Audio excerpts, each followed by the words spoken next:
Welcome. My name is Tim and I will be your host. Before we go too far, I want to make sure that you're aware that this video will cover some graphic, disturbing, and yet honest content. We will do our best to give specific warnings when needed. With that, I will turn it over to the president of the Equal Rights Institute, Josh Brahm. Thanks, Tim. Great to have you producing our live stream. As always, really grateful for you being here. Welcome, everyone. This will be easily the most somber live stream that I've ever run, or probably anything that I've ever run. I am deeply affected by this story. So I want to say some things in an introduction, just to kind of set the stage and help people understand like what it is that we're wanting to do, what we're trying to do, what we're not doing, because I think there's even some confusion about that. So first of all, let me just say, this is not going to be as polished as you're used to when it comes to content from us. Obviously this story is still in development. We're learning new things kind of every day. I know Emily's been researching, from like 6 a.m. Until like a few minutes ago. I just got back from, where was I? Portland, Connecticut. I literally landed like a couple of hours ago, and I have now on 3 straight nights of 3 to 4 hours of sleep. So I am not at tip-top shape. So please have grace. There might be sometimes things that like we would have said that we would have liked to have said, but maybe we missed, or things that we say a little bit off. Like we're just doing our best, and please have some grace with it. I still think that this is really worth doing. I'm hopeful that this is going to be helpful to people. Some of our supporters are really excited that we're doing this, and some are not. So I'm really grateful we've gotten some really positive tweets and comments from people that, kind of all in the vein of, we're really glad that ERI is going to say something about this. We like hearing their opinions. I just want you to know, like, that means a lot to me. That's exactly why we started ERI, 8 years ago. Like that's what we wanted to be able to do. That's what we want to be helpful. There are also some of our supporters that are not happy that we're doing this, because at least for some of them, they see this as something like an endorsement or promotion of how the organization and or what they did, and or like illegal activities. And so I just want to kind of talk a little bit about that and kind of how I see this live stream. When the Center for Medical Progress videos came out in 2015, Tim and I decided that the role that we wanted ERI to play in all of that was a very specific one, which was trying to provide clear thinking, helpful information, particularly when it comes to helping pro-life people to build a dialogue about these videos, because we were grateful for generally speaking, what David Leiden had done. But like there were some things where it's like there's some like really important things in these videos, and like these are like things that pro-lifers should totally be talking about. And then sometimes there'd be things that were like emphasized. There's like, I don't know if that's the best argument or the most persuasive thing to pro-choice people. So we wrote like a series of articles as those videos were coming out, just kind of giving our perspective on that. And you can still find those on the blog, and I'm really proud of the work that we were doing that summer. That is the most analogous thing I can think of to what we're doing here today.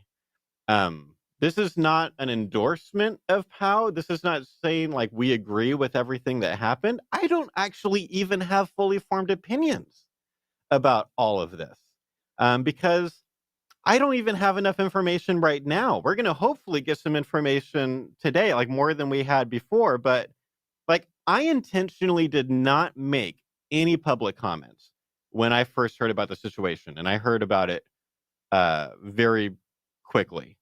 And I knew that I didn't have all of the information.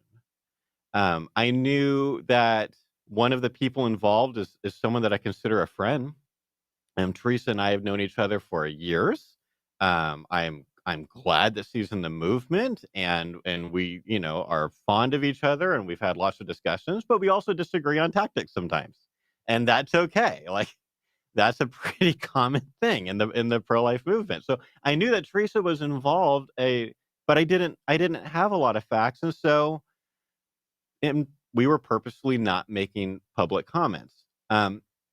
I doubt that I will have a fully formed opinion by the end of this stream. I'm closer to that certainly than I was last week. I've learned a lot about what happened. I've watched PAAU's entire press conference. I've watched an interview with AJ Hurley, someone who was also there. He was on Mark Harrington's show yesterday, so I listened to that entire thing, which is actually going to be really helpful because right now, just like to pull the curtain back, Teresa and Lauren aren't on yet. I think they're running late. I know that they had a different rally that was going on at noon that we were trying to avoid, having just overlapping, and they thought that 1:30 would work, and they're not here yet. So if nothing else, I think I can actually tell the story really accurately, at least the way that they are telling it, because I've now heard them tell it, multiple times. But I'll say I still there are questions that will probably be asked today that I'm just going to say I don't know, and I think we need as a society. This is like a tangent. Let me just get on my soapbox for a minute. We as a society need to get better at being comfortable with saying I don't know. Sam Harris talked about this on his podcast recently, and I really liked how he said, he made this observation. I think it was completely accurate. That it's it seems like most people feel like they have to come to a quick conclusion about everything, and be ready to say on, Instagram or Twitter or whatever, here is where I'm at on this. And it's it would be good for us to all slow down, and gain more information. Try to obviously hear from both sides of an issue before we have, we feel like we've even formed an opinion. Let's just be slower to that and be comfortable with not knowing. And so that's where I have been. And for some of the questions, I know at least one major question that I've gotten from some of my supporters, I don't have an answer to yet. I probably will at some point, but I don't yet. So what I'm hoping happens today is that we will all leave here with more information than we had before. We want to bring clarity to the situation. We want to bring clear thinking to the situation. And we want to bring answers, hopefully, to some of the questions that people have been asking about this situation. You might ask, well, why should I be saying anything if I haven't fully formed my opinions yet? And my answer to that would be because I do think that we can provide some clear thinking. And I'll tell you a quick story about that. And there's no way to tell the story in a way that doesn't kind of sound like I am complimenting myself. So just forgive me for that. That's not the point. Just believe me, that's not the point. But I was having a conversation with a good friend of mine. He's a pro-life a thinker, kind of an apologist, someone that I really care about. And he told me, he was like, you guys aren't going to do a thing about the 5 baby story thing, are you? And I said, yeah, we are. And then I kind of explained a bit about some of the information that I had learned. And he was like, dang it, Josh, every time I feel like I formed an opinion, I talk to you, and then it's like you make me think a bit differently about it, and you make me realize that I need to know more things.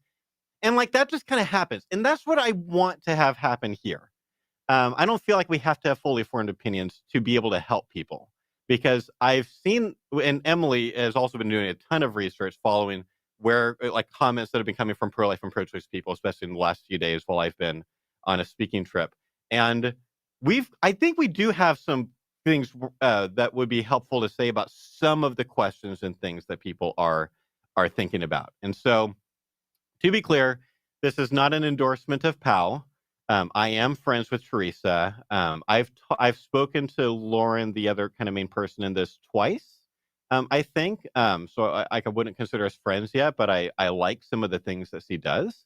And then we disagree about some things. So I'll give you an example of that I think is perfectly appropriate to talk about. So one of the things that PAAU, and again, if you're not familiar, that's an acronym for Progressive Anti-Abortion Uprising. This is a relatively new pro-life group. It's a young pro-life group.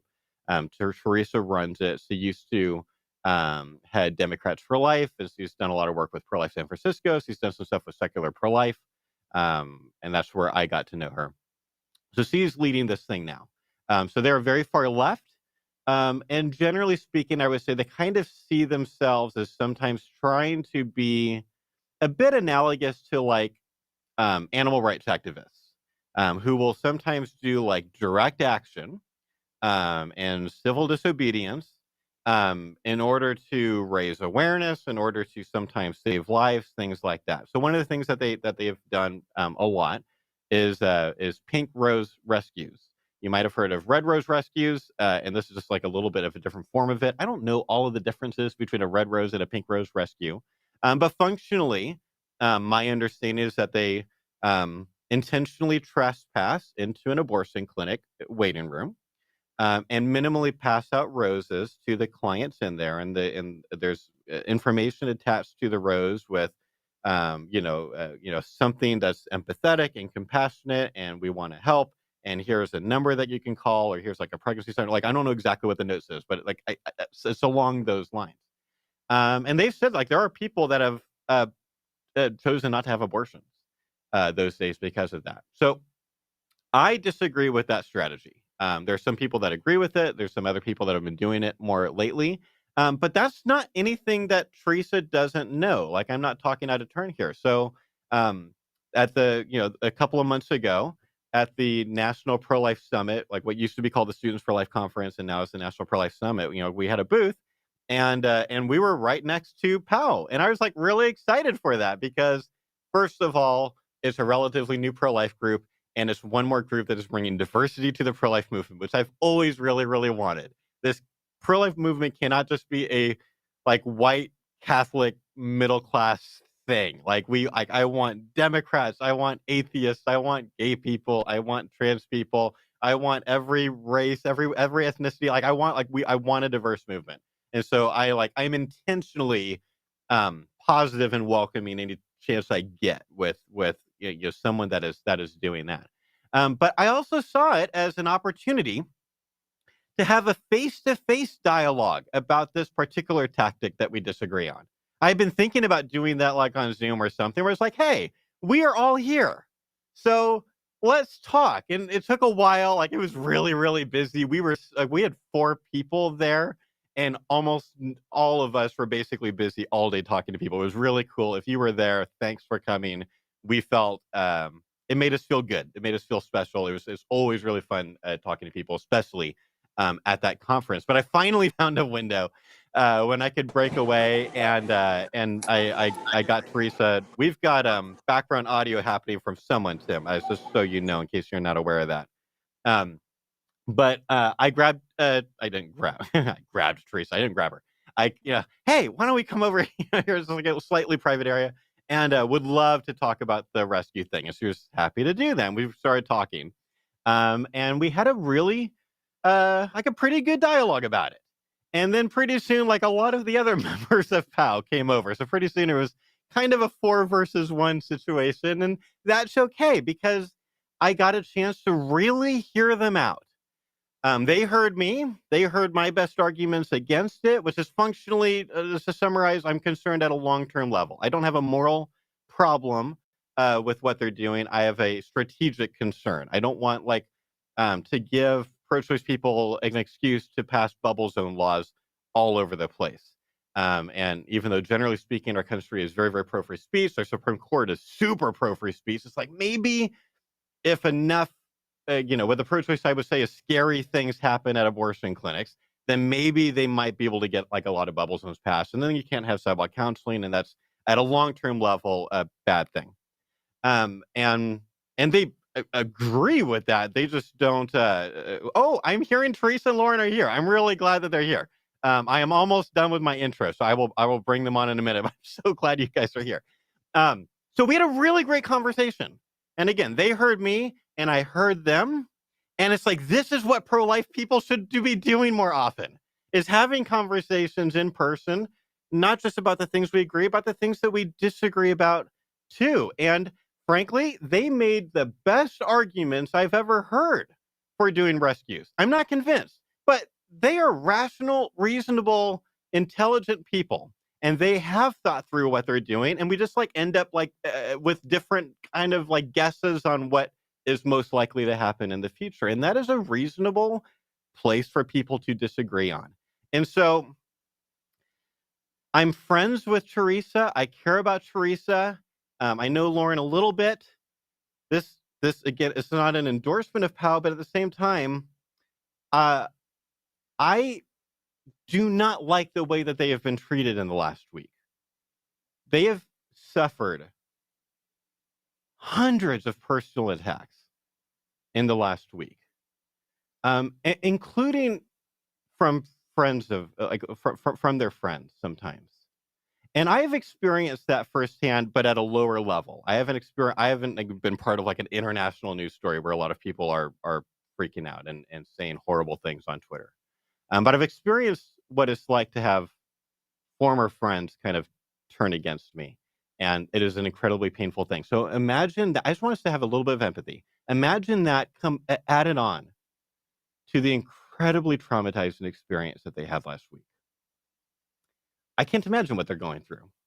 So this is going to be a place where we are going to treat them well. We don't have to agree on everything. Again, and they weren't here to hear me say this, I don't have a fully formed opinion about all of this yet, and that's okay. But I want us, we didn't talk about this beforehand, but like I want us like vigorously moderating comments. If there are people being attacking, hateful, mean, the kinds of things I've seen on Twitter, I want them gone. I want them banned. Like this is not that. What we are here is I want to let them tell their story, because some people haven't heard their story in their words. And I'll tell you, watching their entire press conference the day that it happened really helped me to get a better sense of what was going on. And so I think there's some people that still haven't heard their side of the story, and I want you to have the chance to do that. So I'm going to bring them on in a second. And I'm going to, first I'm going to kind of just talk about, generally speaking, kind of like what I want us to do, like a rough outline, a 10,000 foot view outline. I'm going to welcome everyone on. But functionally what I want to do is I want to let Lauren and Terrisa tell their story in their own words, and let's listen, and let's hear about what they went through. We are going to show, with their permission, we're going to show a 4-minute video that came from this experience. It is incredibly graphic. I'll talk a little bit more about that and do more warnings before we actually play it, but that is going to happen. And then we're going to ask some questions. We're going to kind of interview Terrisa and Lauren and try to learn more from them. Try to fill in some of the details that are missing. And it's okay if there's questions that they don't want to answer. That's totally fine. This is not gotcha journalism. I'm not interested in that, but they might be able to fill in some details for things that like a lot of people are asking about. And so I just want this to be an information gathering kind of a thing, and a chance for people to listen to pro-lifers who had a really intense, serious experience last week, and try to figure out what we can learn from it, and ultimately how we can dialogue with people about it. And then ultimately at some point we will kind of let them go. They're super busy, and Emily and I are going to kind of talk about more about kind of responding to some of the as weird assumptions and crazy things that, like, especially the pro-choice side has been saying. So that's kind of generally what we're going to do. So we've got 3 people on who are going to be part of this. First, I'll just quickly introduce Emily. Many of you know about Emily Albrecht. She is on our staff. She is fantastic. She's a speaker. She's a writer. She's running the affiliate group program. She's doing all kinds of things. She's running TikTok, which is going crazy. It's like all of that is Emily. And Emily's main role today will be the fact that she has had a chance to do a lot of research and fact checking and fact finding that I haven't been able to do because I have been on the road. And so Emily is I don't even know all the things that Emily has learned, but Emily is here, and I'm really glad for that. And I would like us to now to welcome my friends Terrisa and Lauren, who I'm just so grateful were willing to come on. I have so much empathy for you too. Man, this is going to be an emotional live stream. Dang it. We haven't even gotten to the video yet. Okay. I'm so glad you're here. And I would love for you guys to tell your story. Who's this to tell their story? Oh, okay. Sorry, we're having troubles hearing. We are Oh, here no. in Washington, D.C. right now, and we just finished up a rally outside the medical examiner's office, which is right behind us. But as your listeners may know, I am I'm an atheist. I am a leftist, and I'm the founder and executive director of PAAU, Progressive Anti-Abortion Uprising. Lauren is the director of activism for PAAU. We've been doing activism together since about 2017, and know each other quite well, and just began working together full time in October when we launched the organization. We often engage in something like you talked about, Josh, called a Pink Rose Rescue, where we go inside abortion facilities and hand out roses, offering resources to the moms inside and letting them know it's not too late to choose life. And this is actually pretty effective. We have saved a baby at Santangelo's clinic before, which is the clinic in question for both the Lawrence federal indictment as well as the clinic where we recovered the babies. But on March 25th, which was Friday, 2 weeks ago today, it was the day of the unborn child, and Lauren and I were planning to do a Pink Rose Rescue there at Santangelo's clinic, the Washington Surgery Center. When we arrived at the clinic, we saw a truck parked outside from Curtis Bay Medical Waste Services. We walked around the back of the truck, and the driver was about to load 2 large boxes that were sitting on a dolly into the back of the truck. I asked him, "Do you know what's in these boxes?" And he said no. And I said, "It's dead babies." And he was shocked, horrified. You couldn't see his face. He had a mask on, but you could see his eyes. And then Lauren, knowing that this building has several other types of medical clinics inside, there's a methadone clinic and some other medical facilities, she asked, did these come from the Washington Surgery Center? And he said, "Oh, I don't know." Went to the front of the truck to go check his paperwork. Meanwhile, we took a look at the boxes that were sitting on the dolly. They both had stickers on them indicating that they were from Washington Surgery Center. The driver came around, verified, yes, they were from Washington Surgery. And I said, "Would you get in trouble if we took one of these boxes?" And he said that he'd already scanned them in, but if we did take one, what would we do with them? And Lauren right away, Funeral and a burial. and he thought about it for just a second, and then he said, "Okay." And so without a second thought, Lauren grabbed the box and we took it back to her apartment. We called some people that we know have dealt with fetal remains in the past, like Dr. Monica Miller and Randall Terry. They instructed us to go to the drugstore to get gloves, to get masks, and some other supplies.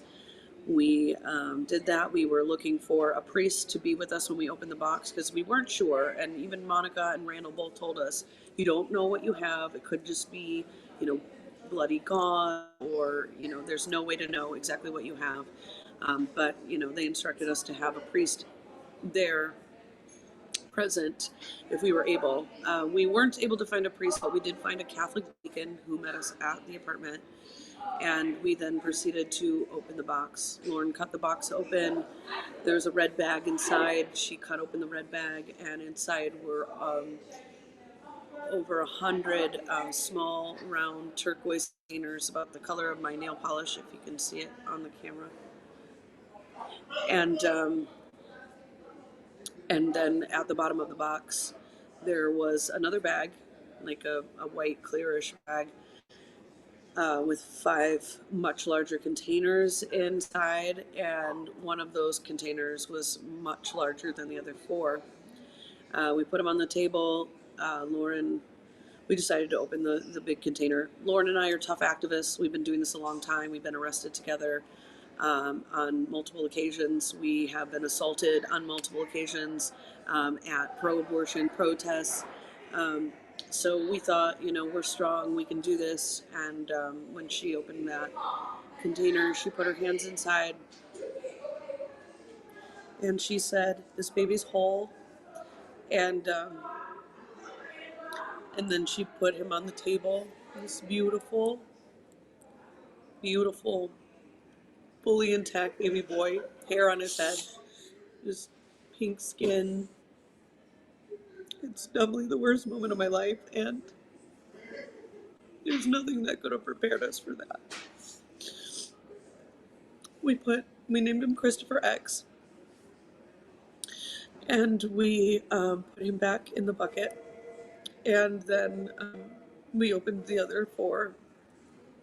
Two of them were severely dismembered, Holly and Angel. Holly her lower torso was ripped off and her legs contorted, clearly in a painful position. Her spinal cord was completely visible. Her skull was crushed. Angel's lungs were showing and his skull was also crushed. His legs pulled off individually. We opened the next one. I really can't remember the order anymore, but one of the other babies, Phoenix, is completely whole and still in the amniotic sac. And Harriet, also very late term, completely whole, with an incision on the back of her neck and her brain suctioned out, one eye open. We put them back in the buckets. We put them in the refrigerator, and we turned it up as cold as possible because that's what and Randall told us to do, Dr. Miller and Randall Terry. And we called our lawyers. We knew that we needed a pathologist or some kind of medical examiner, some kind of medical expert, because we are totally familiar with Santangelo, this abortionist, who killed these babies, and we know that he brags about not using digoxin, which is a feticide, which causes a heart attack generally for babies past 20 weeks during an abortion procedure. So we were concerned, of course, that given this advanced gestational age, we often carry around a 22-week fetal model when doing advocacy, and Christopher X was significantly larger. I would guess, somewhere over 30 weeks gestation. And we know from our work in trying to stop fetal organ trafficking in places like the University of Washington, the University of California, San Francisco, that babies past viability have more than a 50% chance of being born alive if the abortion is done without a feticide. And with a 30-week baby, we knew right away there's a major concern about a born alive case here. And with the baby Phoenix in the amniotic sac. And we were concerned about Harriet's condition. It looked very clearly, just to activists, not medical experts, but just to us, like a partial birth abortion and a violation of that federal law. So we searched for the entire weekend for a pathologist who would be willing to come take a look at the babies. We don't trust the Metro D.C. police to do anything about it, as you can see kind of playing out at this point. We really wanted to get a private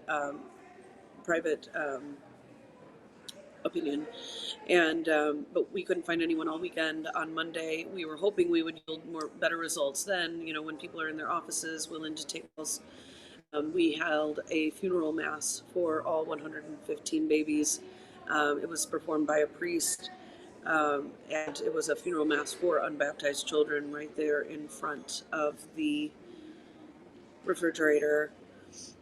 On Tuesday, we decided that we were going to need to hand them over to the medical examiner. We were concerned that there might be some decomposition happening. The babies were in some kind of formaldehyde solution, but we really just don't know, how long that would keep. We're not experts.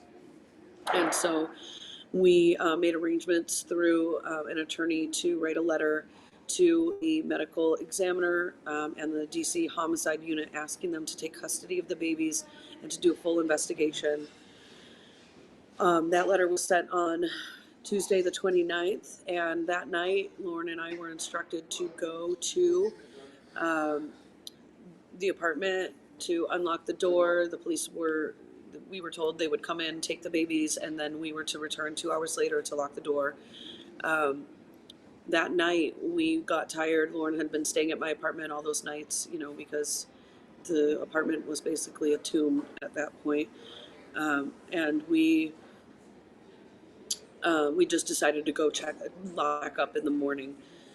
The next morning, we received word from some other people that the FBI was making arrests in that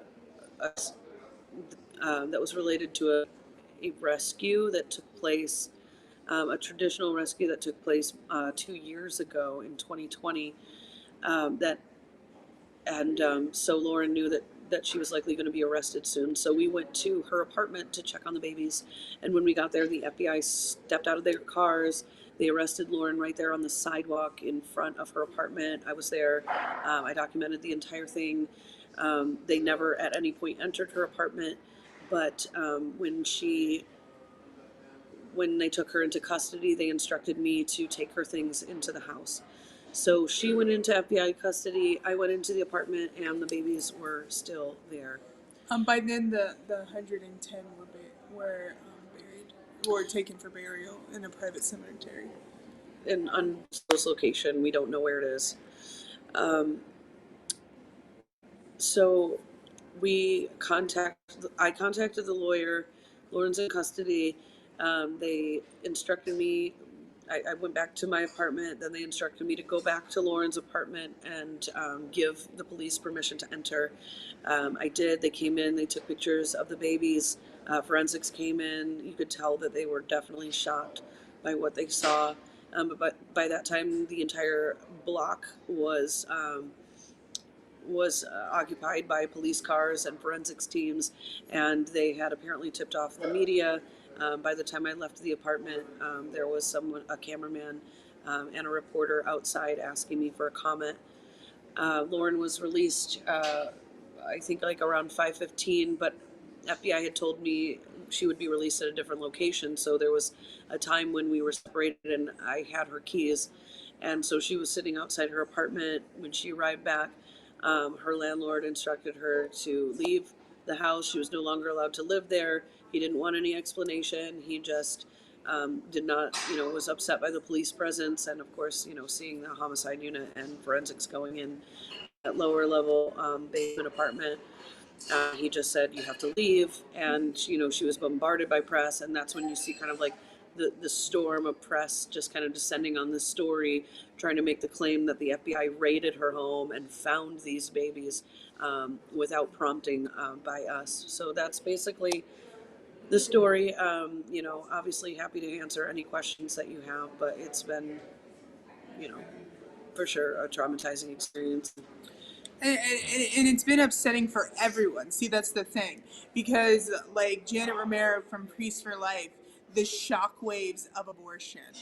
And it's just like, even those headlines were shocking. And then when the images were released, and then there was another shockwave. And it's just like, this story has truly touched each individual heart, and like it's manifesting as confusion or anger or even righteous anger but it's just like people are reacting. People are no longer apathetic to what is happening. And but it's definitely been a whirlwind. It's definitely been a whirlwind. I mean, I was in court just this morning in Alexandria. They wanted to revoke my bond, and the abortion industry, they're really pushing hard to like stop this. They don't want the truth to come out. Wow. Thank you. I can't imagine what you've gone through. I I'm having a hard time keeping my composure because I've seen the video once, and just thinking about what has happened to you. And so I just really appreciate you just being willing to share this. And I think you're right. I think this has raised a lot of emotions for everyone. And you're right, it's manifesting in different ways. And I think, and part of that is also there's been so much confusion. I mean, the early news stories about this that I was reading were so freaking confusing. And like it's like making it sound like maybe these babies came from like 2020, or maybe it came from like all this, like, you know, that the fetal harvesting thing. It was like, it was so confusing. And so, you know, I hope today we can just like provide like some more clarity. We can fill in some of some of the gaps, but I also think it's really important for us to take a moment and face the reality of this. And so in a moment, we are going to play the video that PAAU released. You guys played this at your press conference. This was taken, you know, while you guys were, you know, in the home dealing with this. And, you know, like we always do, it's going to warn people this is incredibly, incredibly graphic. This is the worst video I've ever seen. But I think for those that are willing to watch it, it is worth seeing. And so we're going to play that now, and then we're gonna come back and and chat some more with Teresa and Lauren.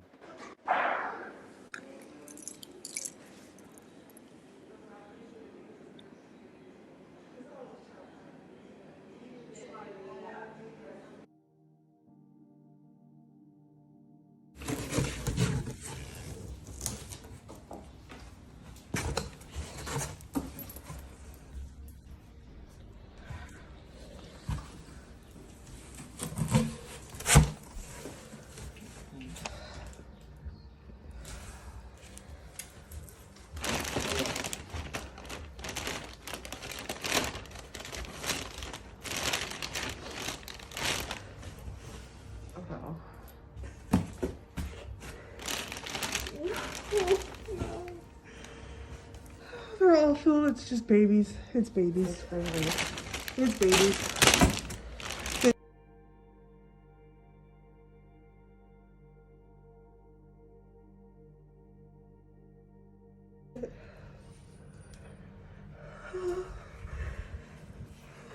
think he was born. I think he was like. He's whole. He's whole. He's whole. Oh my god.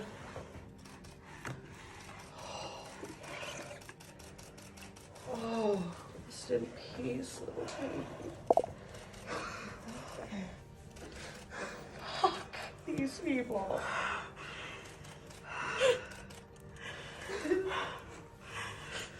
This is not fucking okay. Okay. I don't know what to do next. Where is the deacon? He's right here.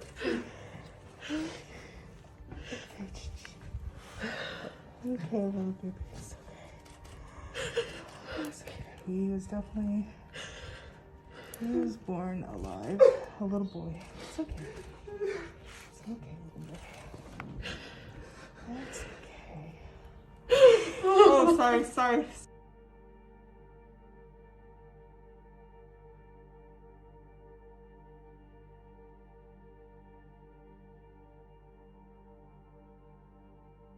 This baby.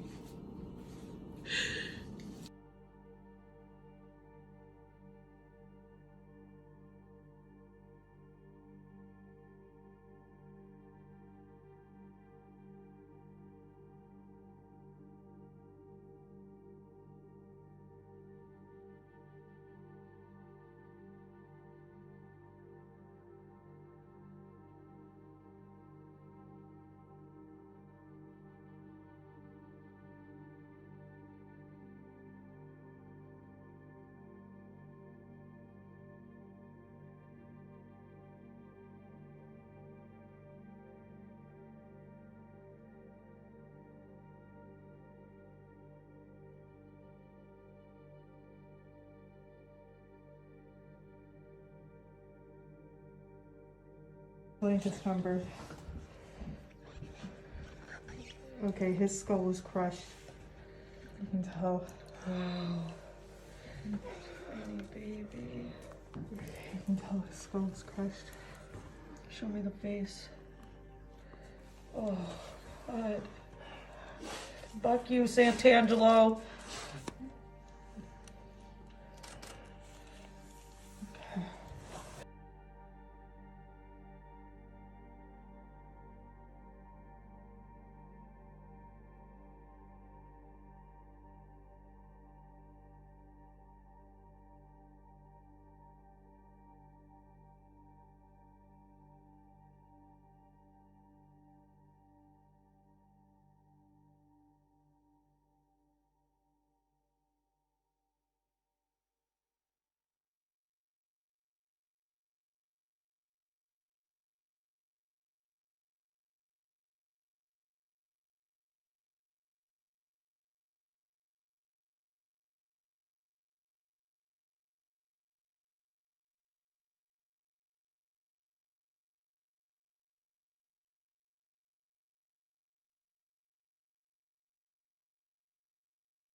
Teresa, we've been friends for years. You know I care about you. I am so sorry for what you both experienced. Cannot imagine. Because I'm struggling, and I just saw a video.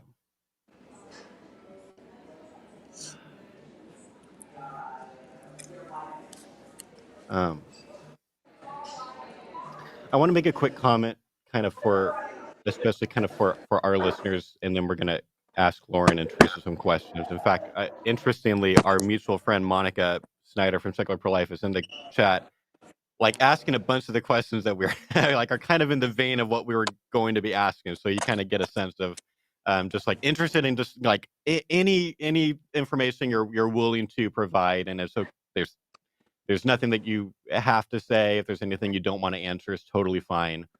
But let me just make a quick comment, because there's a lot of different facets of the pro-life movement.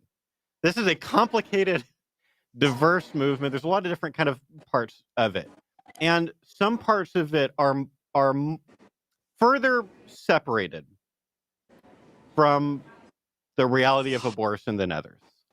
And for sure, the work that I do, the work that we do at ERI, is further separated by far than like what PAAU does, what what anyone who's doing direct activism, anyone working with abortion victim photography a lot, and I think it's really important for people who are more like me, who are doing in a different kind of part of the movement, to not get desensitized to what abortion is, and that means sometimes we need to force ourselves to take a hard look at what is this thing that we're talking about.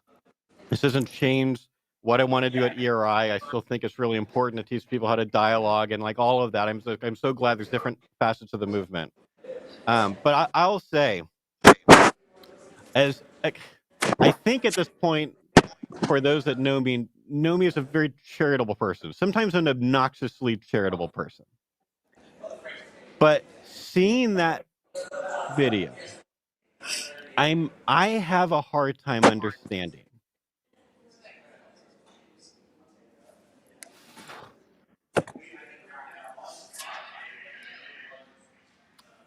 how an abortion And practitioner can see that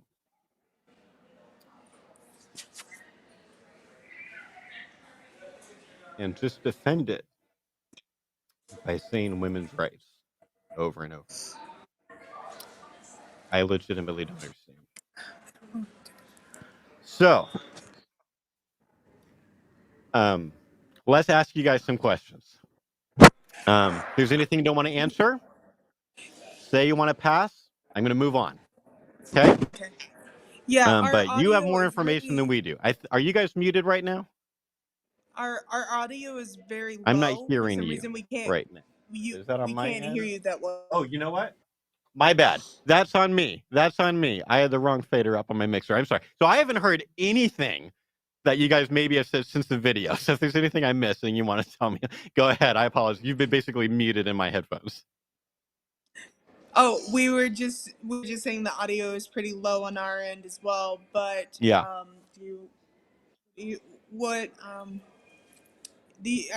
this video, these videos, these images, this experience is hard. It's very difficult, especially for people who've experienced pregnancy loss, especially people who've experienced any type of abortion-related trauma.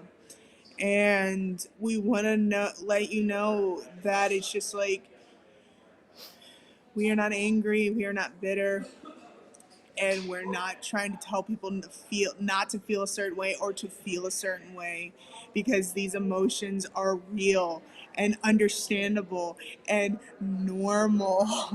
Because like, this is horrific violence. It's horrific violence. And it's just like, I cannot begrudge anyone for being to respond in any of that kind of way. And our anger, this righteous anger, should be directed towards the abortion industry, who is exploiting these vulnerable families, hurting these children, and then in this case, being burned to be converted into electricity and energy by Curtis Bay. And and I just want people to know that what you're feeling is normal and it's not wrong. And there's so much help out there, and I encourage people to seek out that help. And Yeah. that it's not, what you're feeling isn't wrong. Well said. Yeah. Okay. So there's a lot of information I'm missing. So first of all, can you tell us what exactly are the laws in DC regarding late-term abortions? Like, is there a point where they can't be done outside of exceptions, like to save the mother's life? In DC, it's legal through all 9 months of pregnancy. It's completely deregulated. You do not have to be a licensed doctor to perform an abortion. There's, in the DC metro area, there's 21 abortion facilities that you can access via the metro. And you have a couple places in the DC area that will do abortions through all 9 months of pregnancy. There are 3 places in DC that you can get abortions through all 9 months of pregnancy for elective reasons. It's completely deregulated. Yeah, that's the general sense I've gotten too. So I just want to say, so Emily on her team has been doing a lot of research on different things and might every once in a while pop in kind of with some additional information, but like we haven't had a chance. I don't even know the things that she's learned because I've just got back from a trip. And so I just want to kind of ask, like, Emily, is there anything that you would add to that? Anything you would clarify from like what you've been learning or not? I mean, everything that Lauren and Teresa just said is 100% accurate to all the research I was doing about what the laws are. The only thing I would add is that partial birth abortion itself is also not banned in DC. What is shocking to a lot of people and was shocking to me is there is a federal ban on partial birth abortion, which would be violated if one of those babies was killed via that method. But there are actually only 21 states that have their own law against partial birth abortion, and DC is not one of them. And so there are literally no restrictions. The only one restriction on the books in DC is that public funding cannot be used for abortions unless it is in the case of rape, incest, or life of the mother. So you have to pay for it yourself unless it's one of those three situations. That is literally the only restriction on the books in DC, which is crazy. That's like the single most radical abortion law that I've seen in any state when I've done this kind of research for previous live streams. So Emily, let me ask you a clarification question about something you just said, because this is confusing to me, because like I was around when the Supreme Court case where the partial birth abortion ban happened. And so like my understanding was they banned a specific procedure that you could not, while a baby is still alive, do a partial birth abortion. And my understanding is like, because there was a Supreme Court decision like that you couldn't, like you didn't need to have state laws like affirming that, like wouldn't that Supreme Court case, I think it's Gonzalez versus Carhart, if I remember right, wouldn't that take precedent? Like help me understand. I don't understand. I don't fully understand it either. I'm not a lawyer, but my understanding is yes, the federal law does trump the state laws, so it's not necessary for states to have something against this, but most of the states do, in the same way that a lot of states have their own laws about a lot of other things. Like it's illegal to murder people in multiple senses of the law. And so I think this is a similar situation where it's highly concerning to me that there are so many states, the majority of the states, that don't have their own law against partial birth abortion. The fact that DC literally has basically no laws on the books at all about abortion is what I think is primarily the problematic thing, because clearly they don't have to have a law against something that also has a federal law. But it's just worth noting of kind of where the legislature in DC is at with their own kind of state regulations, that they don't even have that is very telling. Anything that you would add to that, Teresa and Lauren, before I move on to another question?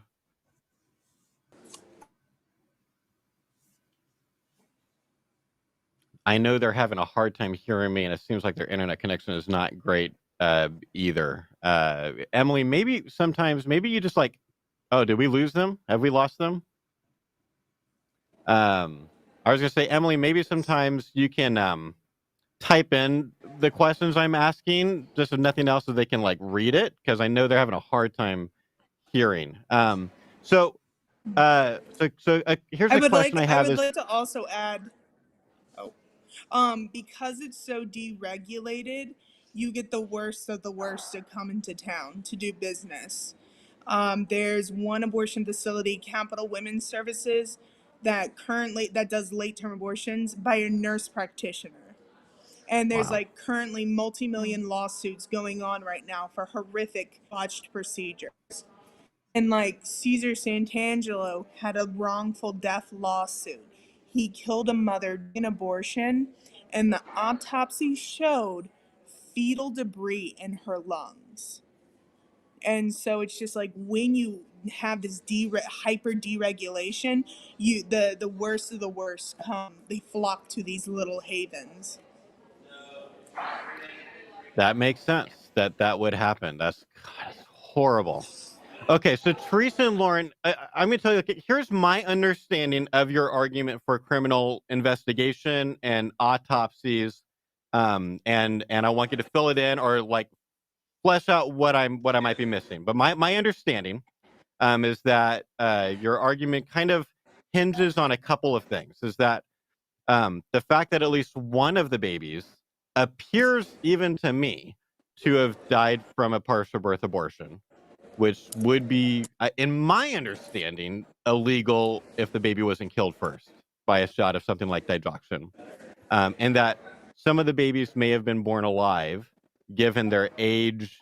And I think there's a quote from Santangelo, like of him saying that sometimes he allows babies to be, like, if they're born alive, he doesn't help them. And so can you flesh out that thing about that quote? And then is there anything I'm like missing about kind of the argument for criminal investigation?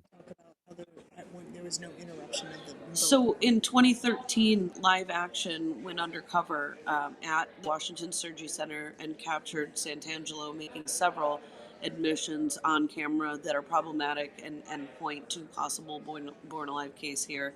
The first is that there's no mention of the use of digoxin or any other feticide, which is consistent with what we've heard from other sources of rumors in the DC area that he's just too cheap to use it. But he makes no mention of it in the video when this particular field worker is asking what happens, how the baby die. At no point is he describing giving them some kind of lethal injection. He talks about cutting the umbilical cord.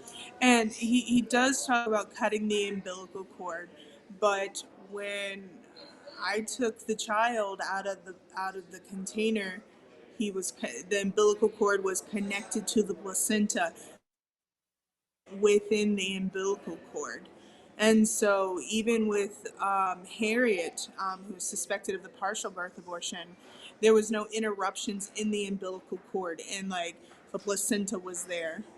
And obviously in the case of Phoenix, where they are still in the amniotic sac, there's no way to sever the umbilical cord without breaking the sac. Yeah. Or that's my understanding.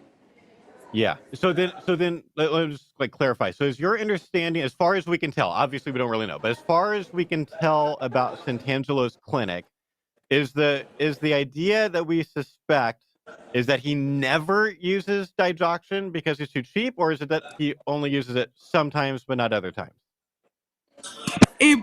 For personal testimony, and even a whistleblower who left the abortion industry from Live Action, and just consistent with other findings of it's just he doesn't use feticide. Wow.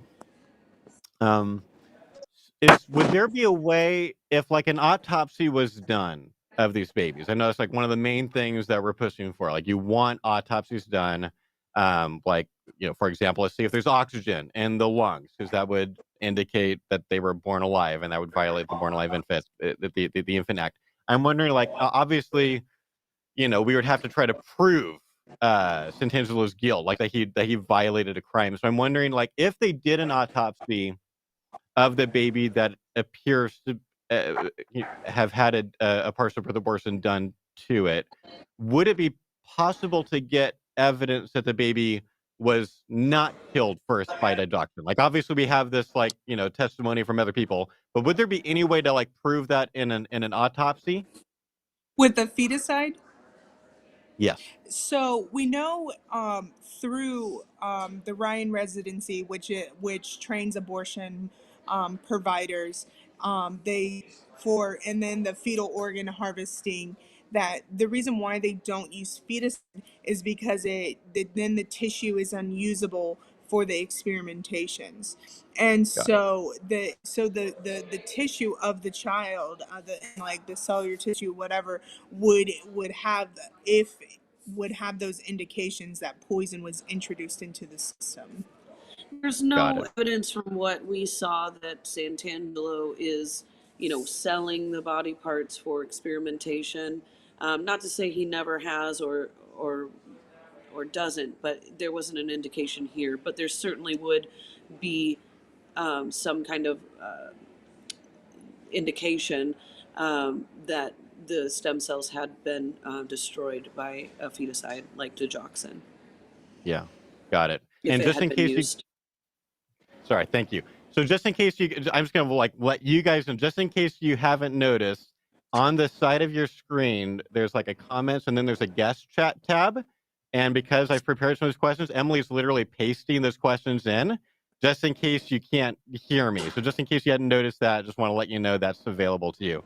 So I thought you guys did a really good job answering questions at the press conference, and it didn't seem like you were always getting questions from friendly press necessarily. But there was one answer that you gave that to me didn't seem to answer the question, but I think that wasn't on purpose. I think it seemed to me like maybe it was the situations where it's a stressful situation and you end up making like the wrong point or it doesn't connect to the question. I do this actually at my Q&A sometimes. My wife's like, you didn't actually answer their question. You answered the question that you thought they were asking. It's like, oh man.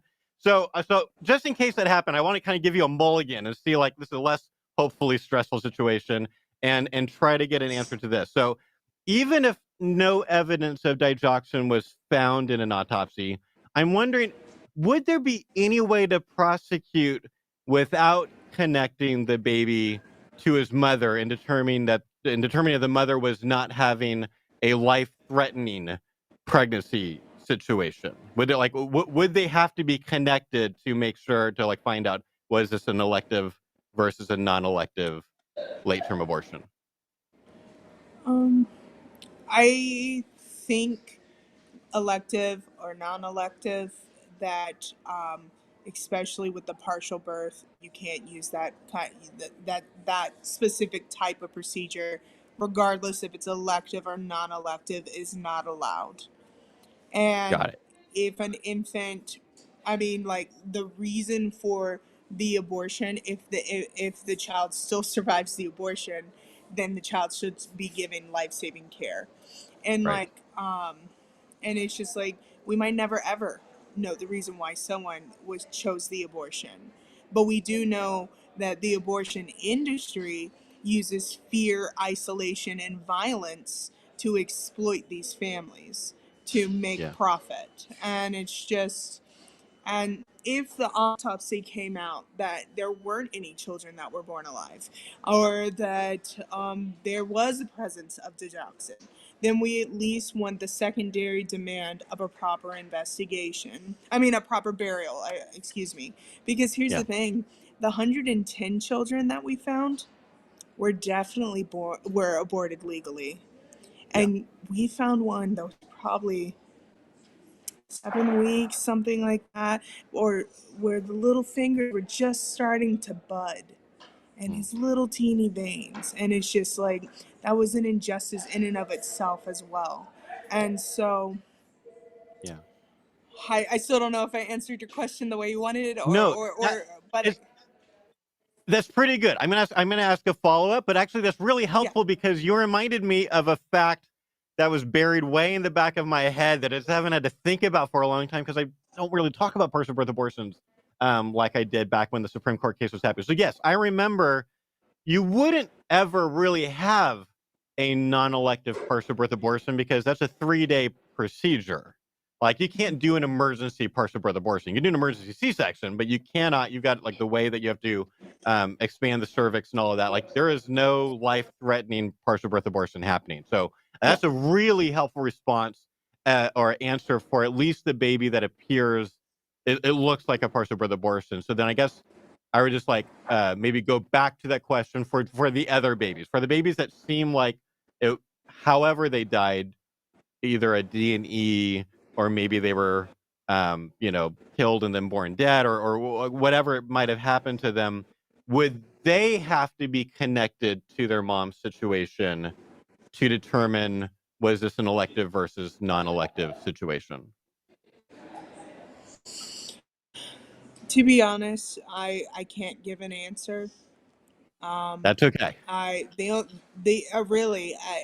only answer I do know is that I think we should have an autopsy before we even like discuss the next steps of like was it elective or non-elective, because Yeah. I can't make a like determination unless we know if that child was born alive or not. And I think then maybe the next step would be like, how do we answer that part of the question? Yeah. No, that makes total sense. That makes total sense. And I agree with you. I would like autopsies to be done too. I want an Yeah, investigation. I mean, Like, yeah, I think most people yeah, do. yeah. Except the But abortion industry. so given obviously, the you guys had a kind of interaction with these babies in a way that we haven't. Going back to the Born Alive Infants Act situation, like, were you guys able to tell any visible evidence that any of the babies died after being born? Or are we just considering that a possibility because of like all of this evidence that maybe has come out from like a whistleblower or things like that? Like, could you tell any evidence? I mean, Christopher X was very pink the first time we opened the container. Very pink. Didn't look like flesh that was poisoned. And of course, that's an assumption on our part. But Sure. it's and then the fact that Harriet's body, the only visible wounds on Harriet's body was the cut on the neck, and the crushing, the skull collapsed. Got it. Got it. I'm Sorry. going to have no, go ahead. No, sorry for the violent, like the extreme language. Yeah. No. You're fine. I mean, we've shown the video. This is real talk. This is real, and I'm asking questions where it's like the devil's in the details, and we're just trying to understand better what's going on. So you are good. You're okay. So I got an interesting email from someone, and I might even have like Emily flesh out this question because I don't understand it, because I don't understand the law. But I'll kind of give you like basically in the end what the basic question is, but then I want Emily to kind of come in and just flesh things out, because I don't know how much you guys know and how much you don't. But basically the question is going to be, would it be possible to, as far as you guys know, I know you're not lawyers, you're not doctors, but do you know, would it be possible to prosecute Santangelo if there's no witness to a crime? So Emily, flesh out that question. That didn't come from me. That came from a friend of ours, Jordan Warfel, who's been on our podcast before, but you talked to him apparently early this morning. Talk a little bit about that. Big shout out to Jordan for answering my questions on Facebook Messenger at literally 6 a.m. We were having a great conversation. It was insane.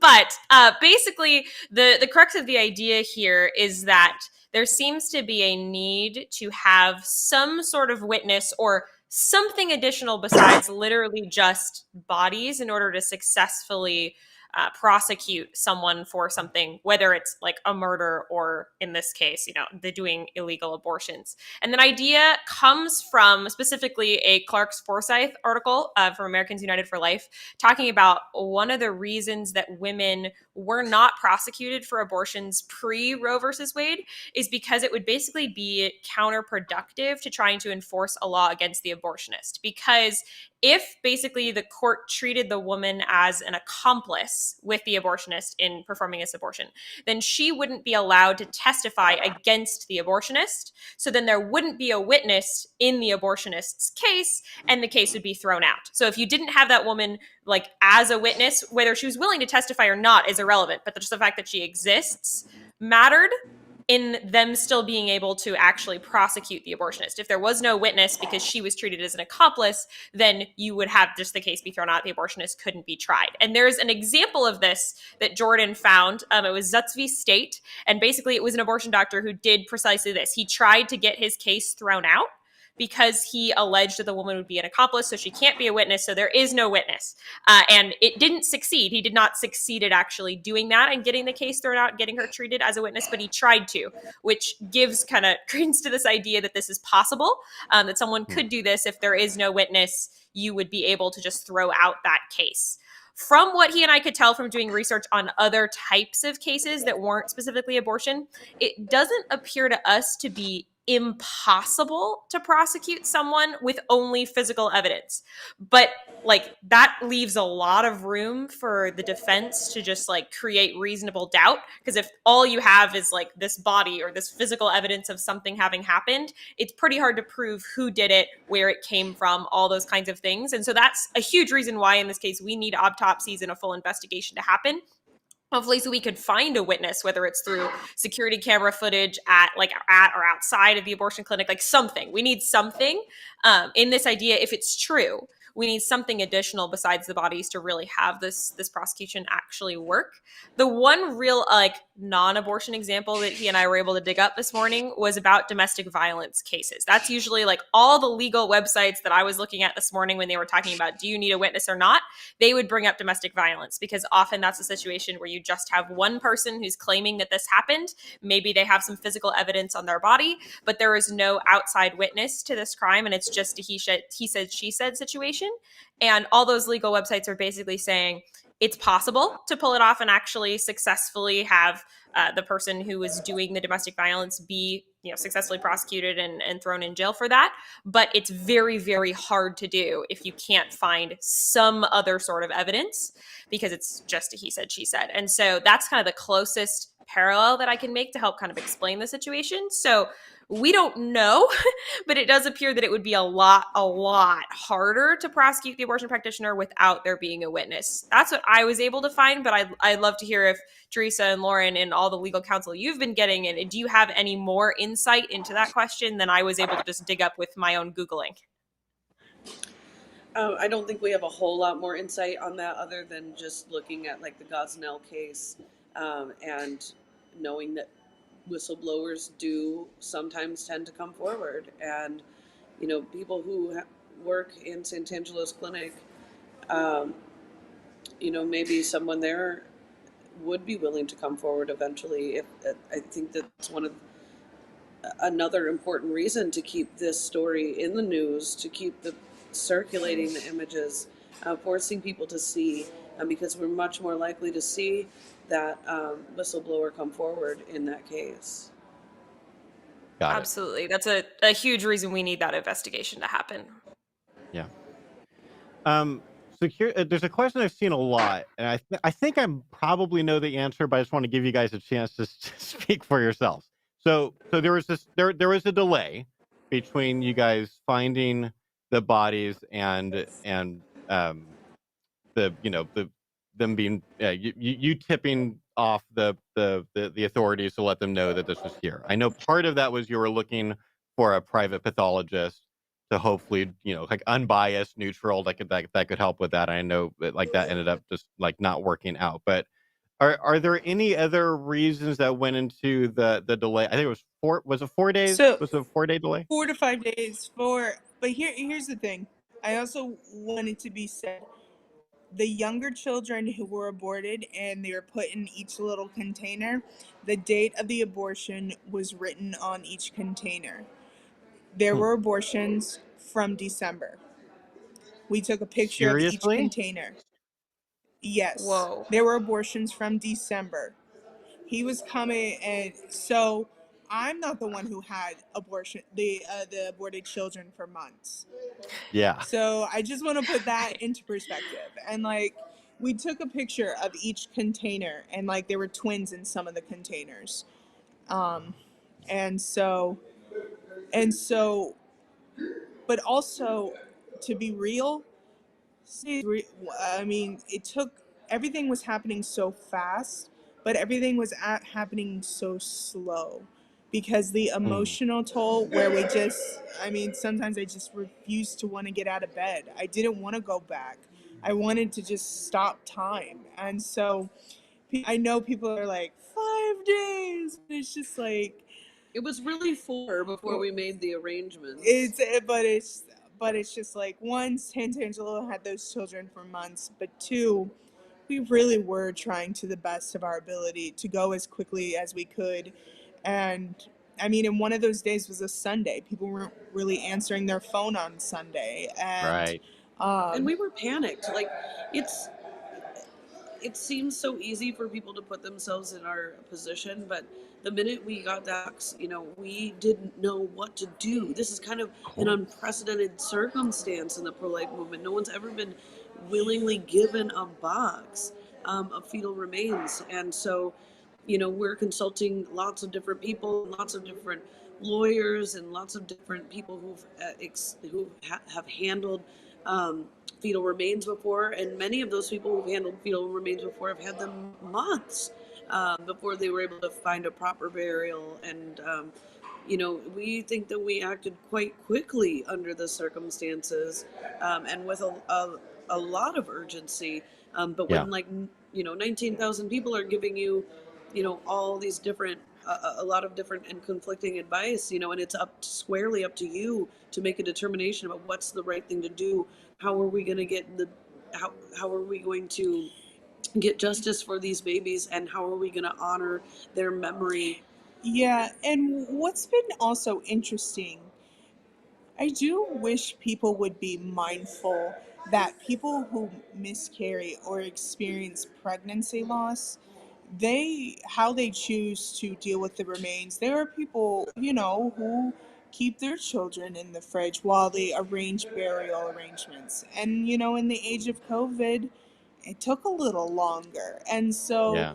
while we want to say, like, you're hurting people who've had pregnancy loss, there's also a little flip side by shaming the people who, not somewhat in a similar situation than us, but obviously a vastly different. So I want people to be mindful of that. Yeah. Like, saying 5 days, you're really putting a lot of shame and stigma on people who experience pregnancy loss, and we're just also trying to give their child a chance at burial as well. And that has come from people personally messaging me and sharing their stories as well. And so I just would like Yeah. people to be mindful of that as well. That's a really, really important point, and I'm really glad you said for the record, like from my perspective, from everything that now I understand about the story, when I put myself in your shoes, I'm like, I don't know what the hell I would do if this happened, but it seems to me that like it's so obvious to anyone who's remotely charitable that you guys were doing everything you could to be as respectful to these babies as possible. You can even tell that in the audio of the video. Clearly, you guys were just like doing everything you could to be respectful. And it's frustrating to me when people specifically are acting like that wasn't the case. Like that's, to me, just ridiculous. And I also want to emphasize another thing you just said. This is a little bit of a different point, and you said this during the story, but I want to highlight it 3 times because one of the most confusing or either unintentionally or intentionally deceptive things about some of the news articles was this idea that like these bodies were found, like you got raided from this other arrest, this other thing, and like they find all these bodies, and oh my gosh, and it's like, and everyone's freaking out, like, what is going on here? It's like, no, you guys are the ones. You made the call. Your lawyer sent the letter or whatever, but like that was you guys, which completely changes the situation. And the FBI never even entered into my home. They never even entered into my home. So it's just interesting seeing misinformation and everything spiraling so quickly. That was very interesting to see how it spiraled so quickly. Yeah. Okay, I've got a few more questions for you. This is so helpful. Like Emily and I are going to spend some time after we let you go talking about the dumbest responses from pro-choice people. We don't need your help for that. That's pretty easy. You don't need to take the dumb ones. I got that. So we're just asking like the toughest ones while you're here, and this is really helpful. So here's one I'd love to get your perspective on if you're able and willing to talk about it. I've heard a fair amount of concerns from both sides, specifically about the whistleblower thing. The whistleblower, maybe you could call it like strategy that was used to alert the police department. That was via Steve Cooley, the lawyer in California. He's known for his work with CMP. There are some people that felt like the strategy, that calling the driver a whistleblower was a lie, and then makes people take the whole story less seriously. So could you shed any light on like what that decision-making process was, why he was called a whistleblower, and just like all of that? Is there anything you can tell us about that? It might be helpful, quick, Tim, I did pull that actual letter just off of the PAAU Instagram page, just if people are confused about what we're talking about. Yeah, there it is. You can also go look right on the PAAU Instagram page if you want to do that yourself. But that's the letter that we're referring to in that question, just for the audience. I think it just, the driver did not know what was in those boxes until we told him. And when we told him, it was because of what we told him was in the boxes and because of the promise that we made him a proper burial that he let us take them willingly. I mean, to me, that is a whistleblower. I don't see. I mean, he was definitely going against his industry. That's for sure. Yeah, and like at a great personal cost. And like, if he ever does come forward, we have people who've made hard commitments to take care of him financially. maybe we shouldn't have used the word whistleblower. Maybe people have like different cultural understandings of what it means or technical Sure. definitions. But, you know, we're really just trying to do the best we can Yeah. when we're in a perpetual state of like type of thing. Yeah, I totally feel that. I'm open to Go ahead.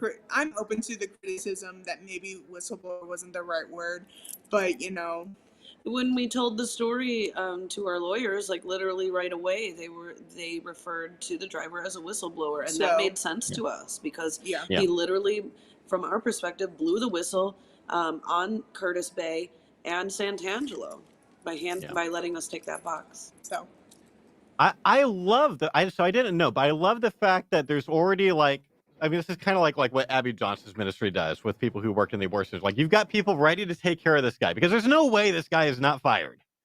You know, I mean, like Curtis Bay has come out, they've like completely denied this whole thing. They're acting like you guys are just lying and like, we would never do that. Like this whole thing, but it's like, obviously, like this guy's out of a job. He did, I'm just like that. Once again, the pro-life movement, we don't just care about babies. We care about people.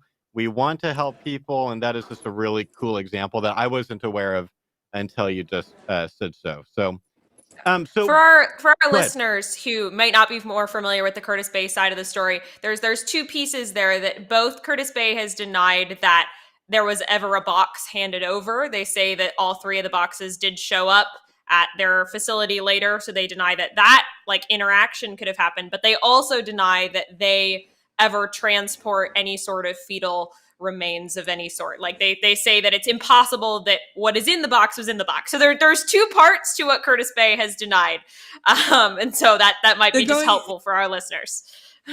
Going the gaslighting route. They're trying to gaslight us all. It's really weird, arguably self-refuting. Yeah. Oh, I was just saying that, you know, it's possible Sant'Angelo's in violation of his contract with Curtis Bay, which is also needs to be investigated. So somebody's lying here. Probably both of them.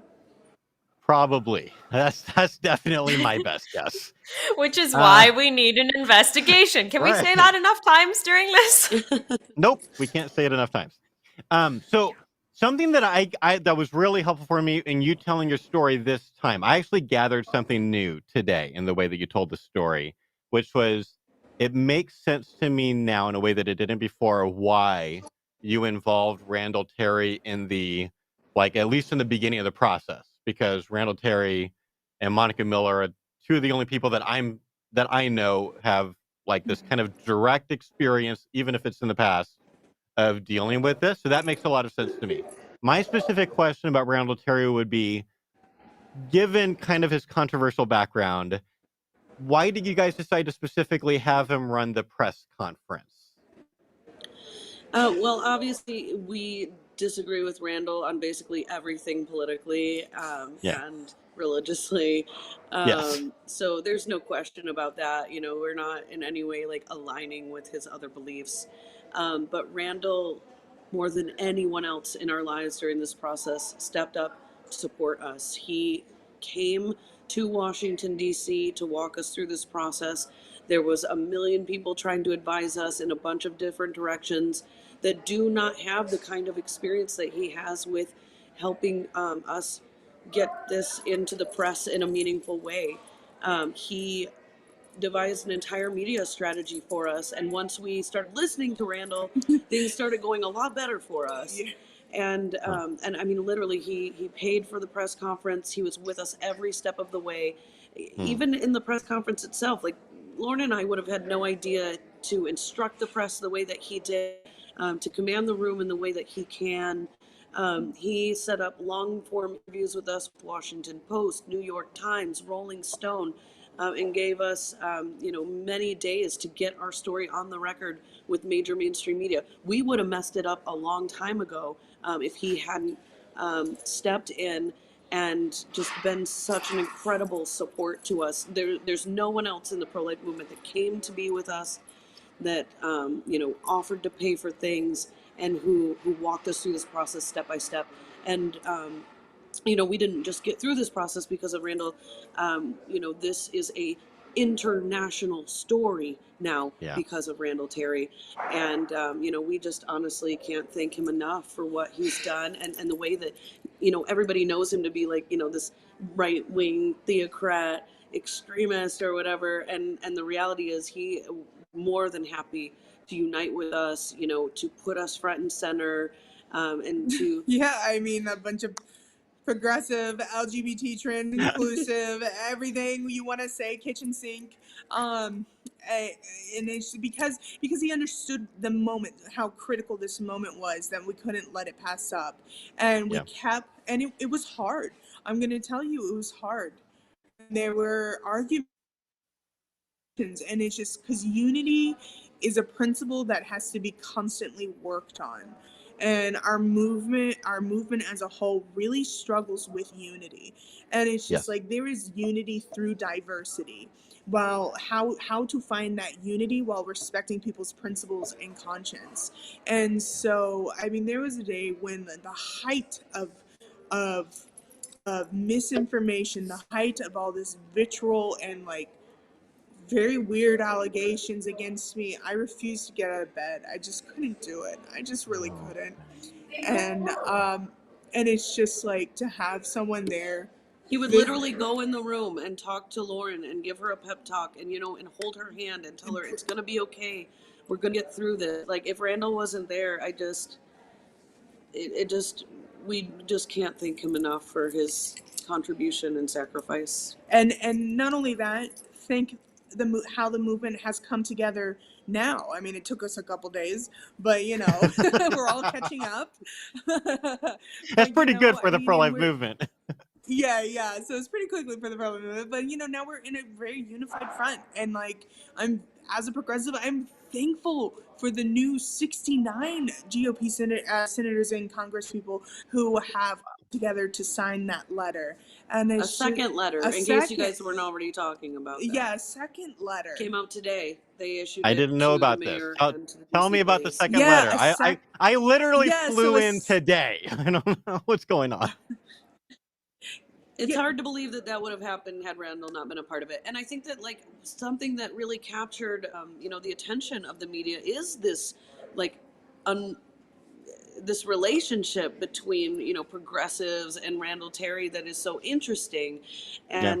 And the reality is, you know, we have very different values, obviously, from Randall, but at the end of the day, we have the exact same priority, and that is ending abortion. Yeah. And we are totally willing to unite under that, and that scares our opponents when they see people like us, you know, working right alongside someone as radical as Randall Terry. Then they recognize that this movement is stronger than they ever imagined, and we are going to win. And a hell of a lot more diverse than they thought too, which is pretty great. Yeah. That makes a lot of sense. Okay, I've got a couple more questions, but Emily, I'm going to ask you to do something while I ask the next few questions, which is I haven't been looking at the comments because I can't. There's too much going on. But I know toward the beginning, my good friend Monica posted like a series of questions. And I just want you to take a look and see, are there any good questions in there that basically we didn't ask? Because we might want to ask those before we let Teresa and Lauren go. But a couple of other quick questions. So I'm going to give you a really easy one, but just one that's like good for people to get to hear your side of it. Some people have had concerns that you didn't get permits to bury the other 110 remains. So like this idea that like that was done illegally. But like, would it have even been possible to get permits in this situation? So just I want to give you a chance to respond, and also I want and especially Lauren, if you want to, like, I know you are very Catholic. I know you like the proper burial thing is important to you even at a religious level. Just like talk to people about why that matters so much to you and kind of about the thought process there. I mean, for me, why it matters so much, these children were stripped from their dignity and had extreme violence placed upon them. And one, the spiritual aspect, which is easily to look up, but for me, the secondary, it's like, this is often the only chance can get to try to uplift that dignity, try to restore some of that dignity. Not only that, they do deserve to be remembered. And like, that's why there's graves all across the country. That's why we have a specific day of remembrance when pro-lifers go to those graves all across the country. As for permits, I mean, it's just like time was of the essence. Yeah. The height of communication going on. And, you know, once again, America, under our current system, literally views them as trash, medical waste. And Yeah. so, because of abortion distortion, often the rules, there's not the same type of rules. Yeah. That makes a lot of sense. Okay, so I am actually seeing there is a couple of really interesting questions from the comments that I'm going to pitch to you if you guys have a few more minutes. Talk to us about chain of custody. So, like, would it be, as far as you know from your lawyers and stuff, would it be possible for there to be any kind of criminal prosecution given that chain of custody, you know, like this didn't just go straight to authorities that was in your possession for a while? How does that affect criminal prosecution possibilities? Our understanding is that we have not broken any laws. That's what our lawyers have all kind of agreed upon. However, that doesn't mean the abortion industry isn't going to come after us. You know, the way they came after Sure. David Delight, even though he was confident that he had not broken any laws.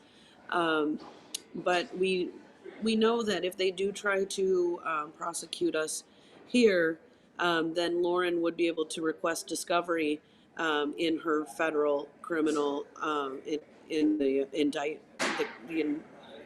in her federal case. Yep.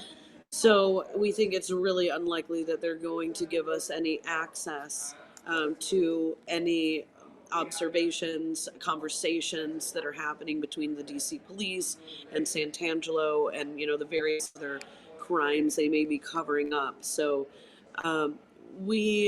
the police have not reached out to us at all. They have not attempted to even question us about what happened or why, you know, the babies were in Lauren's apartment. So, you know, we don't know is the answer, but we think we feel confidently that we did not break any laws. And we'll see what happens. Yeah, I hear you. Someone was asking if there's a connection to Washington. I'm assuming, are they referring to the well, you just answer that question. I don't even have the right words in my head right now. Yeah, I'm I so think, tired. you know, that's a lot of people thought that, you know, perhaps the babies had come from that freezer at the University of Washington where we were recently and took a photo. We did not have access to that freezer. I mean, we gained access to see inside, but we weren't able to open the door or go inside. So, and yeah, a lot of people were saying like we drove them from Washington to, like, which seems outrageous. But no, that's not the case. These were, you know, intercepted at the Washington Surgery Center on March 25th in Washington, Got D.C. it. And you haven't had any updates from the police regarding any investigation since they took the remains? No, they haven't contacted us at all. And they can contact us, believe me. Yeah, They've got your info. Clearly. Do you think it was just coincidence that the FBI arrested Lauren the same day that the police obtained the remains? We don't know. I mean, it's certainly possible that the FBI has been listening to our conversations, checking our phones, and, you know, for some reason wanted to kind of like foil this and paint Lauren as some kind of like, you know, creepy person. But, you know, then the grand jury has had this indictment for a month. We just didn't know about it. So it could just be a coincidence. I mean, it certainly was a coincidence that we walked upon this one day. So, you know, crazier things have happened. Sure. But of course, there's very little trust with DC police on this issue. And they're the ones that leaked the story to the press. And so it wouldn't be a total surprise if they were in communication with FBI and coordinated this. Yeah, and so my understanding, real quick, is we weren't planning on asking this, but you know, again, don't say anything you're not supposed to say. But my understanding is Lauren and 7 or 8 or 9 other people have been indicted for the thing in 2020. There was a rescue in 2020, and my understanding is that you're being charged with the FACE Act. Is that what's going on? Yeah, a conspiracy to deny someone a right. And that took place Oh. also at Santangelo's clinic. So there is a connection, even Yeah. though the events are separate. Yeah, the where the 11 years comes from, it's 10 years for conspiracy to deny someone a right. I'm not tracking with that yet. Flesh that out for me. It might be because I'm so tired and sleep deprived. No, Help me that's understand the the 10, that's 11 year thing. the charge is called. I have been indicted on the charge conspiracy to deny someone a right, and it's punishable up to 10 years. Oh, that's the jail time that they're talking about for that. Okay, got it. Yeah. Oh, jeez. Is this the first time in a really long time that anyone has been charged with the FACE Act? There have been people over the years, but never this flashy. Okay. I just wasn't aware of it. And just for our listeners, that I don't remember what the acronym is. So if you want to explain to our listeners what the FACE Act basically is? What's the acronym? Freedom to access Clinic entrances. Yeah. Freedom, access, clinic entrances, something like that. Yeah. So like my basic understanding is that basically this is a federal law that came into effect after there were enough's the wrong word. There were a lot of rescues back in the 80s or maybe even early 90s, and people thanks were to basically Terry, yes, who was that's probably true. personally responsible for the FACE Act. Operation Rescue at its height had over 75,000 arrests, more than any other social justice movement in the history of our country. Wow. Yeah, and it seemed like basically, clearly, there were just a lot of people that were willing to go to jail for a day or two, and then they were just kind of all getting released. And so then they passed the FACE Act, which made it like a federal crime, and you could go to jail for like at least a year. And I think that's basically when rescues stopped happening. Am I missing anything there? Correct, Ellis. Yeah, there's lots of nuanced and whatever, but the basic general consensus is that's when we saw the decline of rescue. Yeah. Okay, got it. Okay, so the most difficult question I have been asked. This isn't a tough question for you, I don't think, but I don't have an answer to this. But we have a sidewalk counseling training. We have people that follow us because they want to learn how to do sidewalk counseling well. So this was such a bizarre situation. I don't know how likely it is that anything like this could happen again. But I've been asked what should sidewalk counselors do in this situation? And I'm I don't know. So hindsight being 2020, is there what advice would you give sidewalk counselors if they ever happen to come across fetal remains? And is there Take anything pictures. that take pictures? Come across fetal remains or come across Yes. medical waste driver? No, fetal remains. I'm pretty much assuming there's never ever going to be another medical waste driver that gives a box to a pro-lifer. I think there's going to be more than ever. Really? Ooh, tell me about that. There's going to be more people willing to ask because people recognize there's an opportunity now. There's going to be more activists asking. There's going to be more drivers who are informed and more people willing to do the same thing that this other driver has. But if sidewalk I don't see how a regular traditional sidewalk counselor would come across fetal remains. To be honest, I really don't. When when pro-lifers found them, they were in dumpsters, and you'd have to go into the actual dumpsters. So, so I don't think traditional sidewalk counselors necessarily have to worry about that. You know what? In the past, when I've been sidewalk counseling, we've had encounters with the drivers of medical waste trucks. And usually, we call out to them and say, you can quit your job. You don't have to do this. There's dead babies inside. Don't be a collaborator. And really just kind of calling out to them in that way. But this is, I don't know, it just kind of came over me to ask for the box. And, as soon as we got it, we're like, what did we do? Right. But people need. It is our hope that more people are willing to engage in nonviolent direct action and to intercept this relationship between businesses and abortion businesses like Yeah. Curtis Bay and abortion businesses, and to take the risk and ask for the box, and then call us and we'll walk you through the rest. Or maybe call Dr. Monica, or I don't know. But Created Equal has a really great project called Project Weak Link, WEAK, Link, LINK, and how to get these medical waste companies to drop the contracts with these abortion facilities. And so if you see a medical waste driver taking boxes out of the abortion industry, take pictures, put them on social media, put pressure on these collaborators, because the abortion industry is an overlapping interests of state and businesses, and it's just like that is one way you can dismantle the abortion industry. Yeah.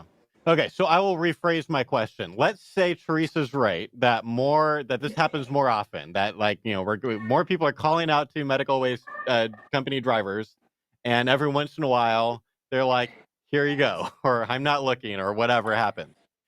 What would you advise people to do in that situation? And is there anything looking back that you would do differently if you had another opportunity? I mean, honestly, I don't know. I really don't Okay. know what I would say to that person. I honestly, our years of experience, my spirituality, my connections with different mentors is what got us through. If you're fresh, if you're new to this, if you don't have a strong support system, strong community system, maybe you shouldn't take that risk. And like, I would never want to shame or try to encourage actions of other people when they're not ready, because it's just, I'm facing lots. I have 4 different trials, and like I just saw a notification email from my lawyer, and they're like a little something something, and so I'm like, oh no, now what's next?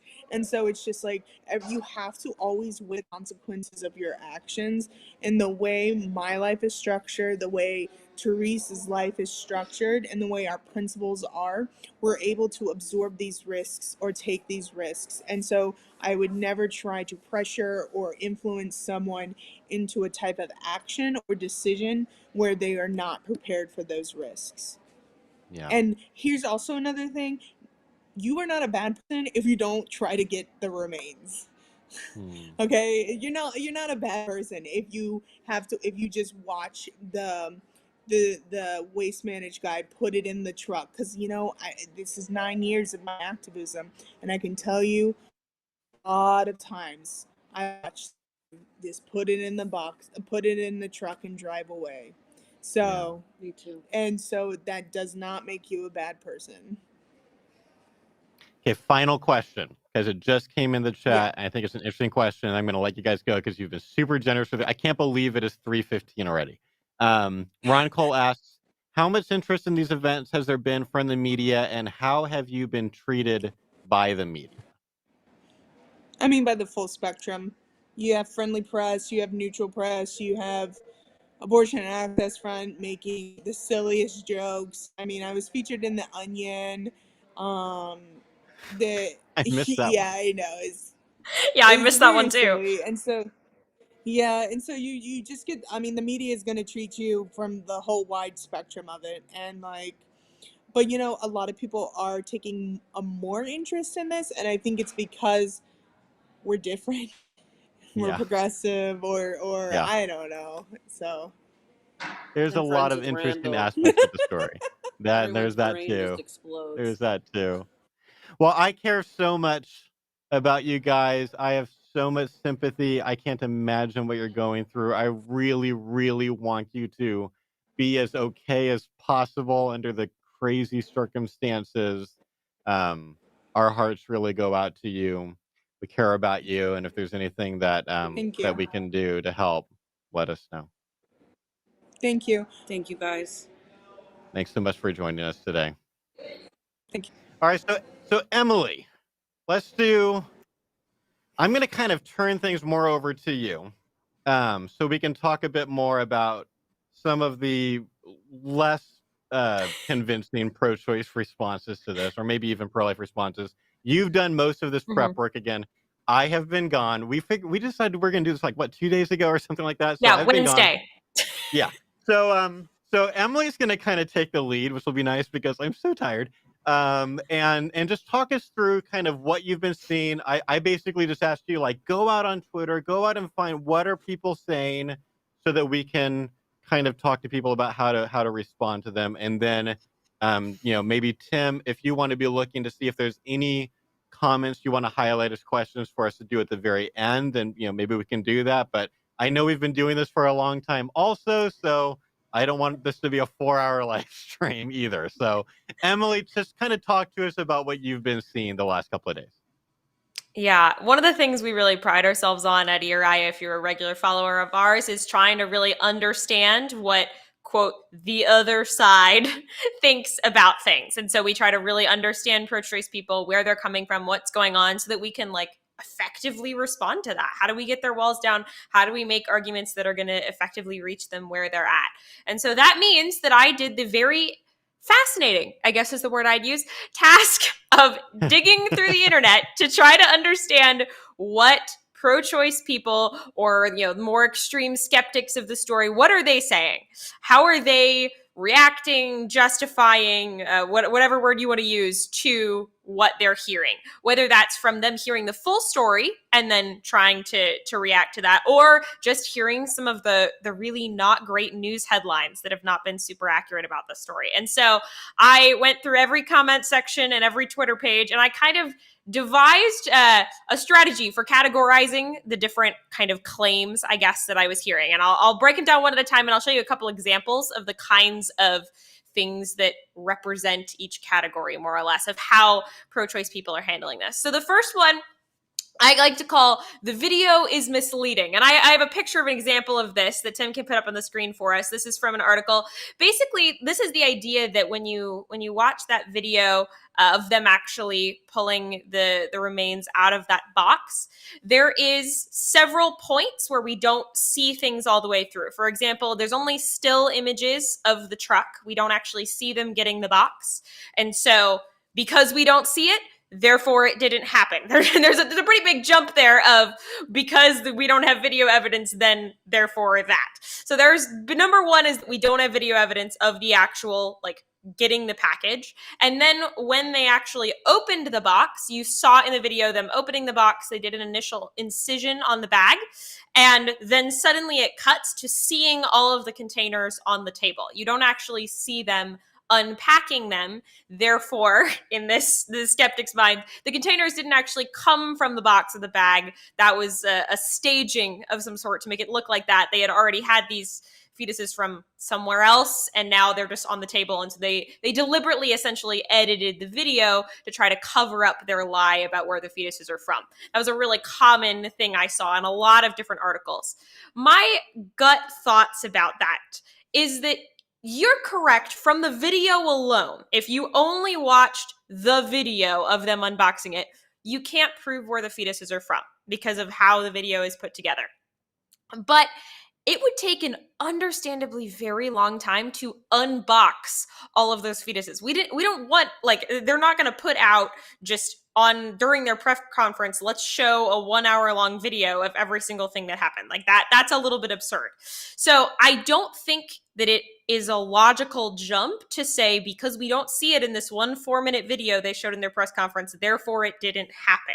I'm fine with the idea of saying that there needs to be an investigation here. As a matter of fact, that is what we've been saying all along. And so many pro-choice people who are making that claim, we're following it up by saying there needs to be an investigation into these members of PAAU, into Lauren and Terrisa.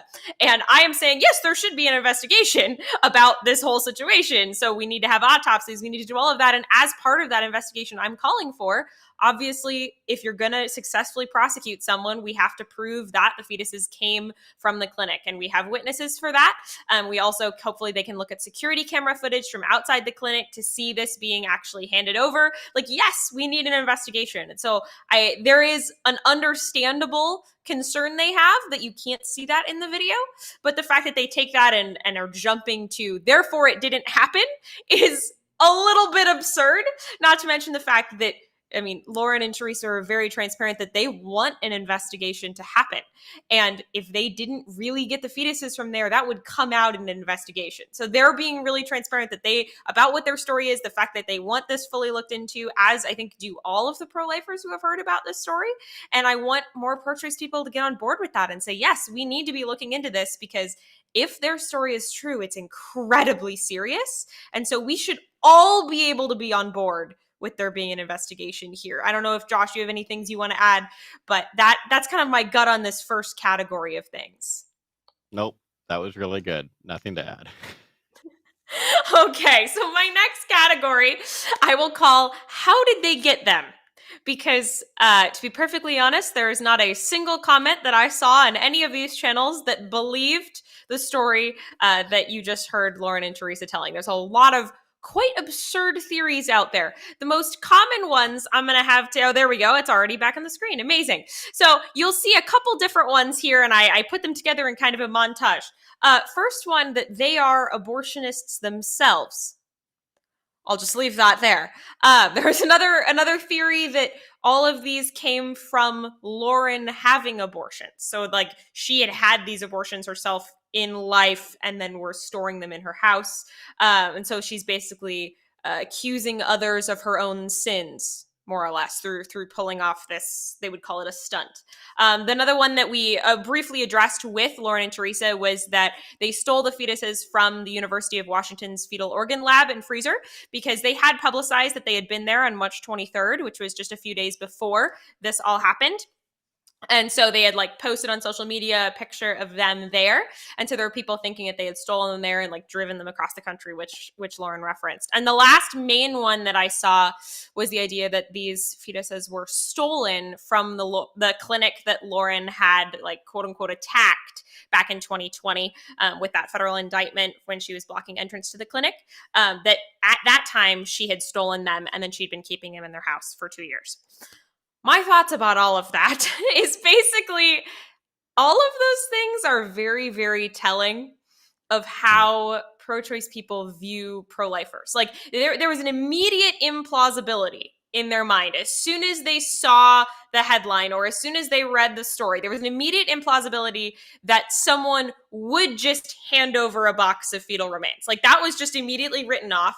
Clearly that's impossible. And all of these theories, any one of them, is more possible and probable than it just being handed over by someone.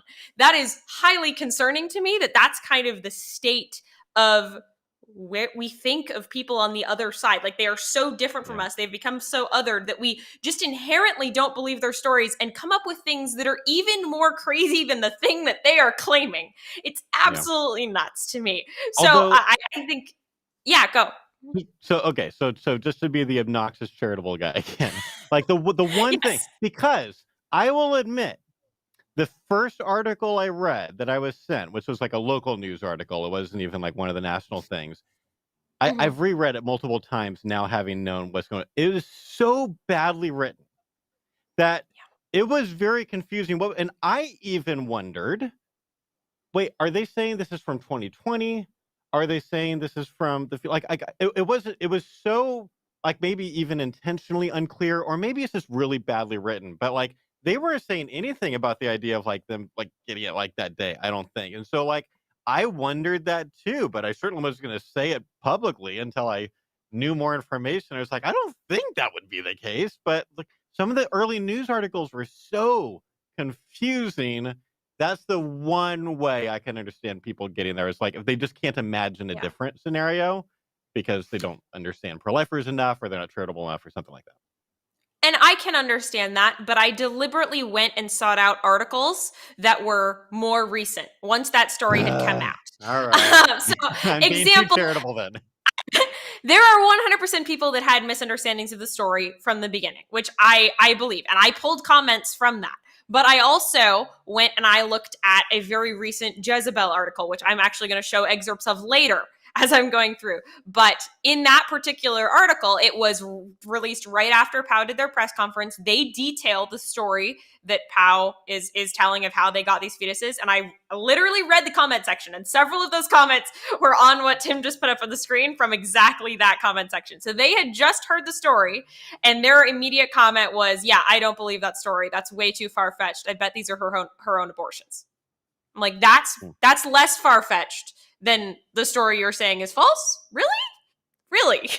They're just like, I am struck by both how the media, I don't know how deliberately distorted the story in the first place that caused so many people to have these bad misconceptions about what happened, but then that people continued to perpetuate those misconceptions, even in the comment section of an article that did clearly explain what PAAU's perspective was and what their story was.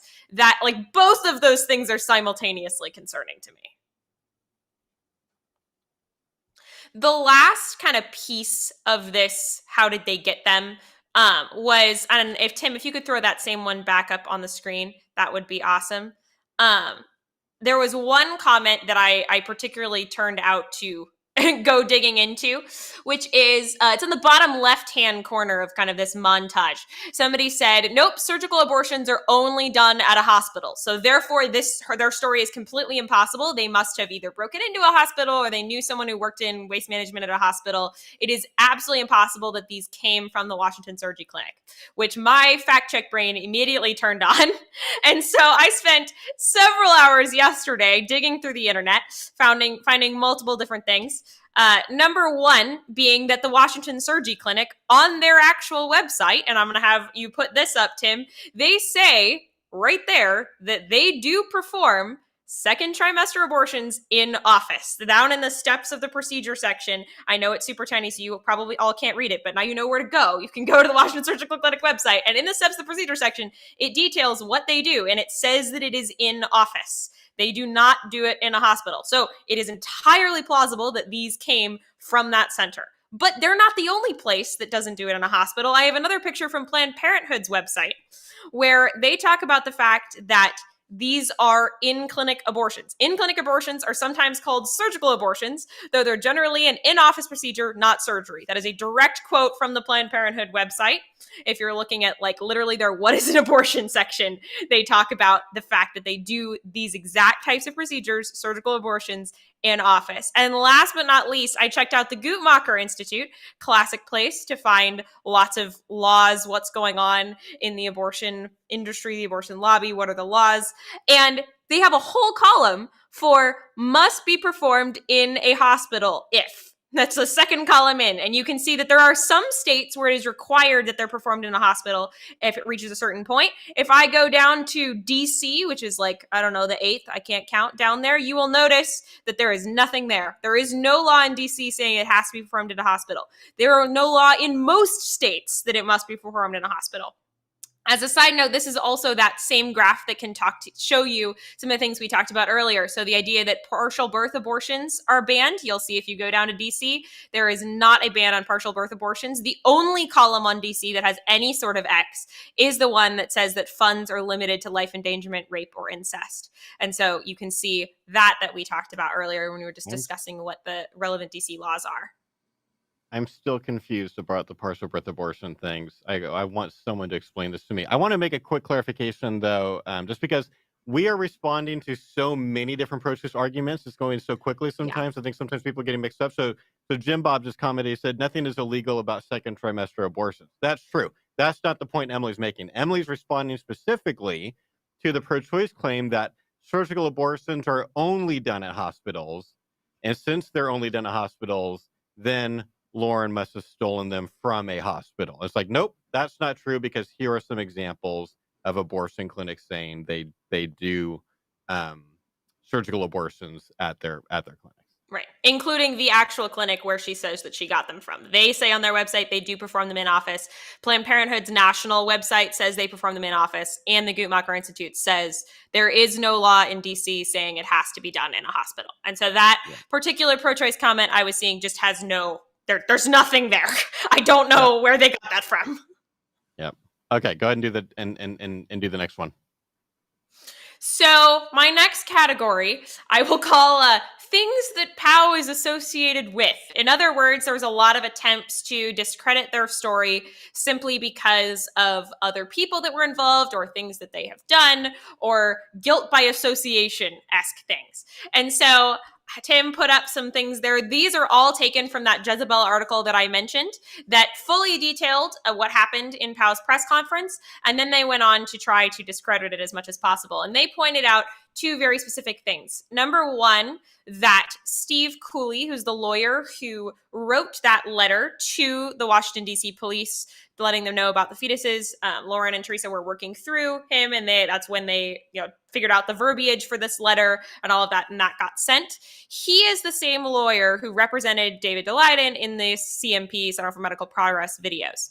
And so, given the fact, according to this Jezebel article, that those CMP articles have been discredited, that entire thing was false, according to them, then, therefore, Steve Cooley is false, and the fact that PAAU is working with Steve Cooley or that he was involved in this at all, therefore means that this is also something that we should discredit, which is a really, really wild chain of things. And the second one is the whole Randall Terry connection. In other words, they argue that Randall Terry was connected with the person who murdered Dr. George Tiller, which is a really famous abortionist who was assassinated back in, I believe, 2010.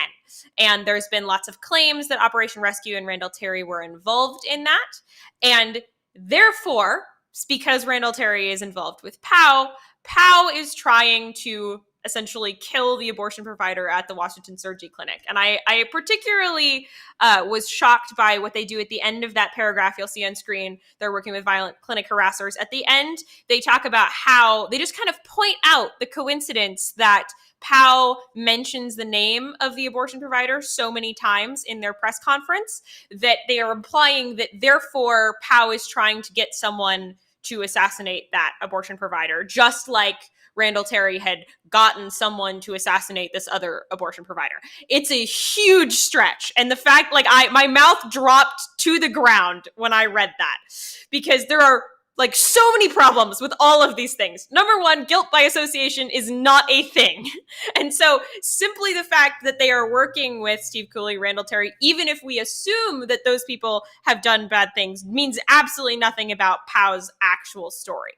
But second of all, Lauren made it very, very clear that herself and PAAU are opposed to all abortion-related violence in all forms during their press conference. That was a huge thing that they talked about, and this particular article and the people who are commenting on it just completely ignored that. It is also an absolutely insane stretch to say that because they named the abortion provider so many times in the actual press conference, they were trying to get someone to kill him. I don't even know how you make that jump. That is just crazy to me.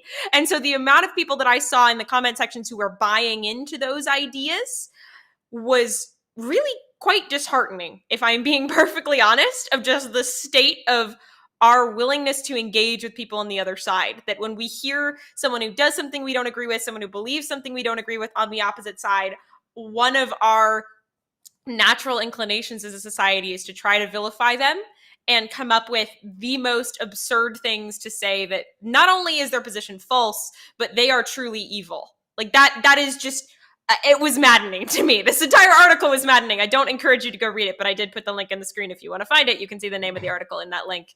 It was really frustrating. I don't have anything to add. It's I completely agree with everything you just said. We're so tribalistic. I got into this rant about it last night at my speech, and everyone knows we're super tribalistic. We just, maybe sometimes disagree about what to do about it or the whys or whatever. And we definitely have our thoughts, but totally with you.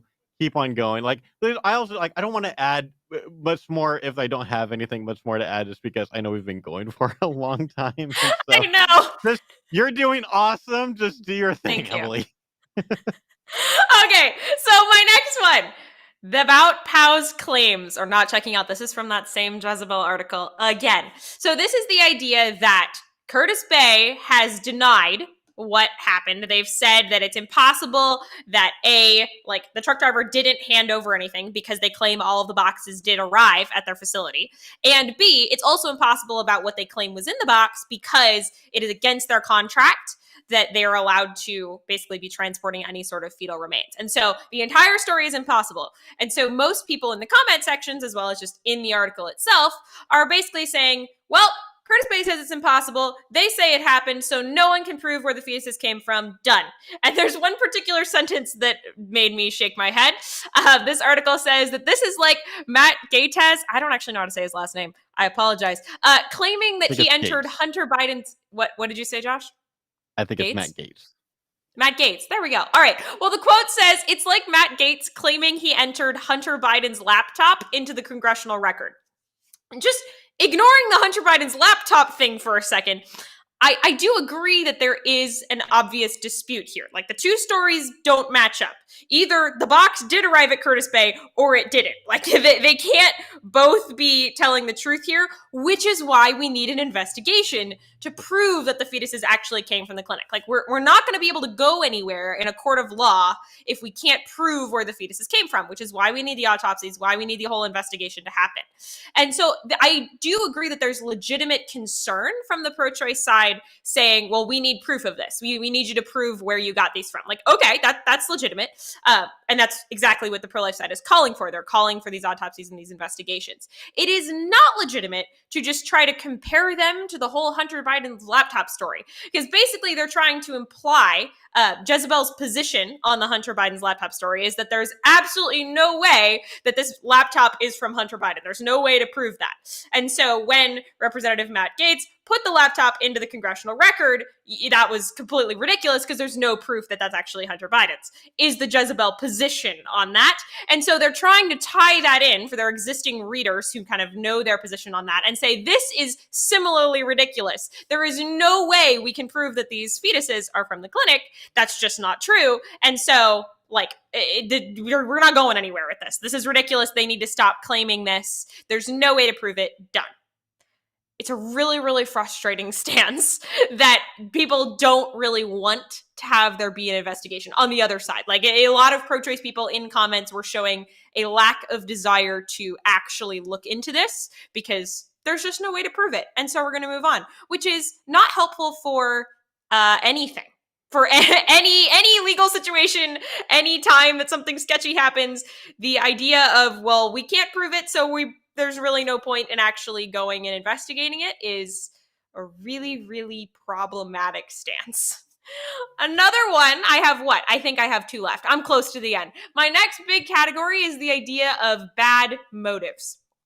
In other words, they're trying to understand why PAAU did this. I think if you were here for the early part of the live stream, and if you weren't, if you just tuned in recently, I hope you'll go back and watch from the beginning.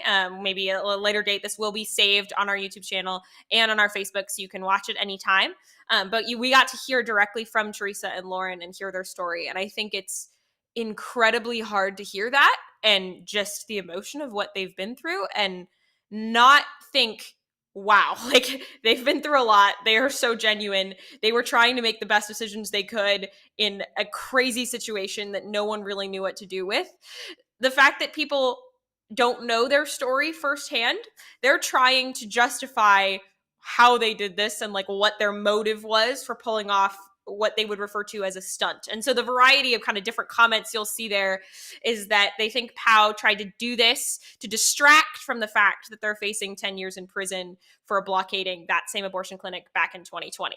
And so basically they knew that they were going to have this indictment come down. And so they pulled off this stunt as a strategy to be seen as heroes facing some sort of unfair punishment.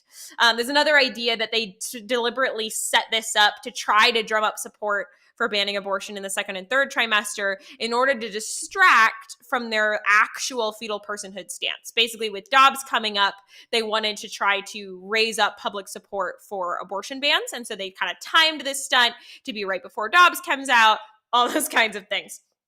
Another one that I saw was the idea that they were trying purposefully to create a fraudulent video to prove that Planned Parenthood is harvesting fetal body parts. So very similar to the CMP story, like they're trying to deliberately invent this prop stunt to prove that Planned Parenthood is doing bad things. But then when they got tipped off that the police were about to raid their home, they realized that they needed to get rid of the evidence, and so they buried all of the babies. That was a common one that I saw. And the last big one was the idea that they were trying to use these real babies to prove that a fetus is a baby and kind of guerrilla tactic women into not having abortions. So they wanted to save these babies to be able to kind of carry around as trophies, to show to people while they're sidewalk counseling, to do all sorts of things to try to kind of emotionally shock women into not having abortions. I think that all of those really crazy ideas of what their bad motives were for this situation are just a really big misunderstanding of what pro-life people are and like what pro-life people actually believe. Like there's this tactic that I use a lot in my conversations, especially when I'm on college campuses. And I was just out in Providence, Rhode Island last week doing a speech at a college there, and I use this tactic during both the Q&A and my tabling the next day more times than I can count. And I think I'm using it more and more, and I'm not really sure why. But I think more pro-choice people are saying weird things, perhaps because of the kinds of stress, frustration they're feeling about the Dobbs case, that I find myself doing things like, if I'm right about what abortion is, it makes sense why I would also have this other stance, and whatever that is. Like, you might not agree with me about abortion, and that's okay. Like, we can totally go talk about that. But if I'm right about what that is, you have to understand that this is how I would think about something like abortion in the case of rape, or this is how I would think about something like abortion because of the mother's life being in danger, or abortion because of poverty, or whatever. Like, I make this sentence of, if I'm right about what abortion is, it makes sense why I would do this. So I need you to understand what I think abortion is. Now let's go talk about why we think abortion is two different things, why you think it's one thing and I think it's something else. But I kind of do this, if I believe this, it makes sense why I do this other thing. And I think a lot of pro-choice people don't track with that unless I explain it to them. There's this inherent misunderstanding of why pro-life people do things. And so if a pro-choice person sees this story, they assume that PAAU, pro-life people in general, they were setting up some sort of thing about these fetuses in order to have personal gain from it, as opposed to understanding, no, if pro-lifers are right about what abortion is, it makes sense why they would be trying to recover these bodies and bury them and give them a proper burial, why that would be really important to us. It makes sense why they would be trying to get an investigation. They would be trying to actually have someone, the abortion doctor, be prosecuted for doing these things to these babies. You might not agree with me, pro-choice person, about what abortion is, and let's go talk about that. But there's a misunderstanding of, like, if pro-life people truly believe this, it makes sense why they would have taken the steps that they did. And just trying to invent all of these other potential motives is really, really weird. There's also just this inherent, like, they're giving it zero plausibility to PAAU's story at all. They're saying it's impossible that they could have come across these fetuses themselves. And so obviously it was a stunt. And now I'm going to invent a bunch of ideas for how it could have been a stunt. And so that just, again, is just very telling of kind of the state of these dialogues in society, that people aren't getting to know each other. They're not getting to understand what the other side is thinking and what they're saying. Because if we really understood how people on the other side were thinking and behaving, then we wouldn't come to these crazy conclusions about why they do what they do. Things like PAAU's actions would make sense if you really understood what they believed. Yeah. Josh, I hear you. That was awesome.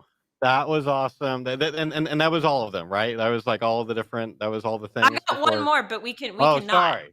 Well, that was awesome. No, go ahead and real quick to your last one. Then we'll conclude in the Q&A. The very last one that I was typically seeing was that PAAU, specifically Lauren and Terrisa, they're not quote unquote real pro-lifers because they did this. In other words, if you were really pro-life, you would never be collecting these fetuses in a jar. You would never keep them in your house as a trophy or a souvenir.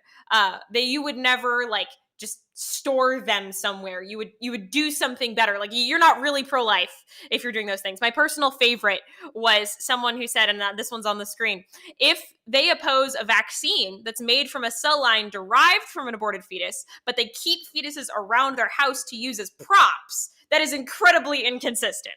And so they're trying to point out this kind of apparent hypocrisy or inconsistency between what pro-life people claim and how PAAU is actually treating these fetuses.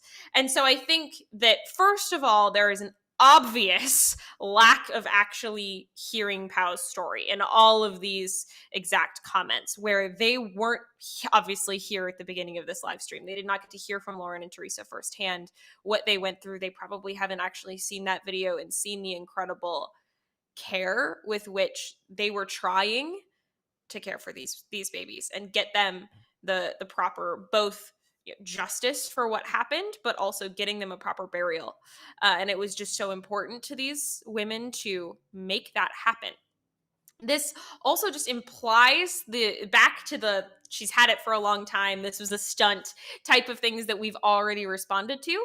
But I think the biggest piece here is just that misunderstanding of what pro-life people really believe about these fetuses and what we want to do. Why was she keeping them? She was keeping them because she wanted justice and she wanted them to have a proper burial. She wanted to love them. And you can see how lovingly they were trying to handle them in that video. And so I want more people to get to hear PAAU's story and get to really dive into the facts of what happened and the emotion that they were going through. And as we said, hindsight's 2020. Maybe things could have been done better along the way, but you can very clearly see what they were trying to do for these babies, and the fact that pro-choice people are seeing it as them wanting to keep them as souvenirs or trophies or props is just a really big misunderstanding of what actually happened. And that was probably the most saddening thing to me of all the research that I did, is just to see how little pro-choice people understand about pro-lifers and what pro-lifers actually believe, and about actually Terrisa and Lauren, how little they've gotten to know these women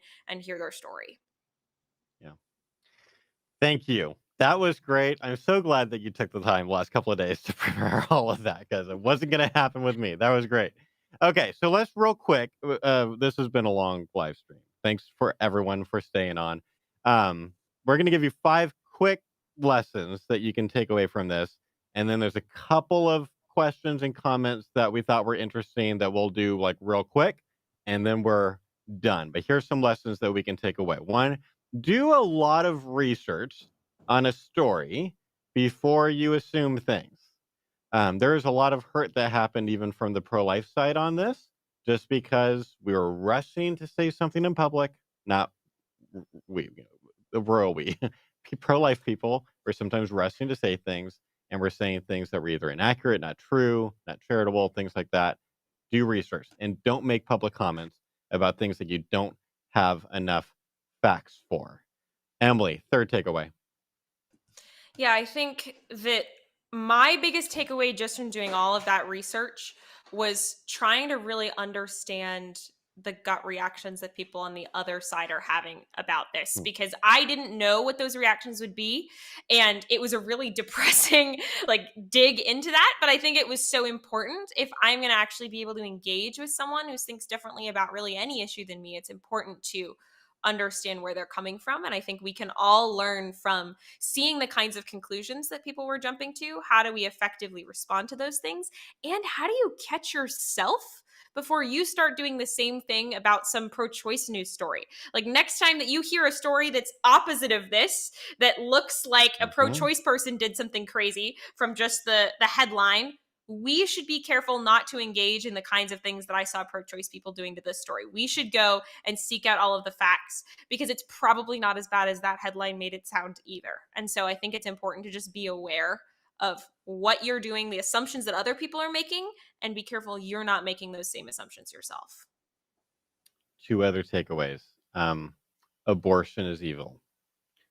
Even if it turns out that all of these abortions were perfectly legal, we all understand this is a stark reminder of what it is that we're fighting.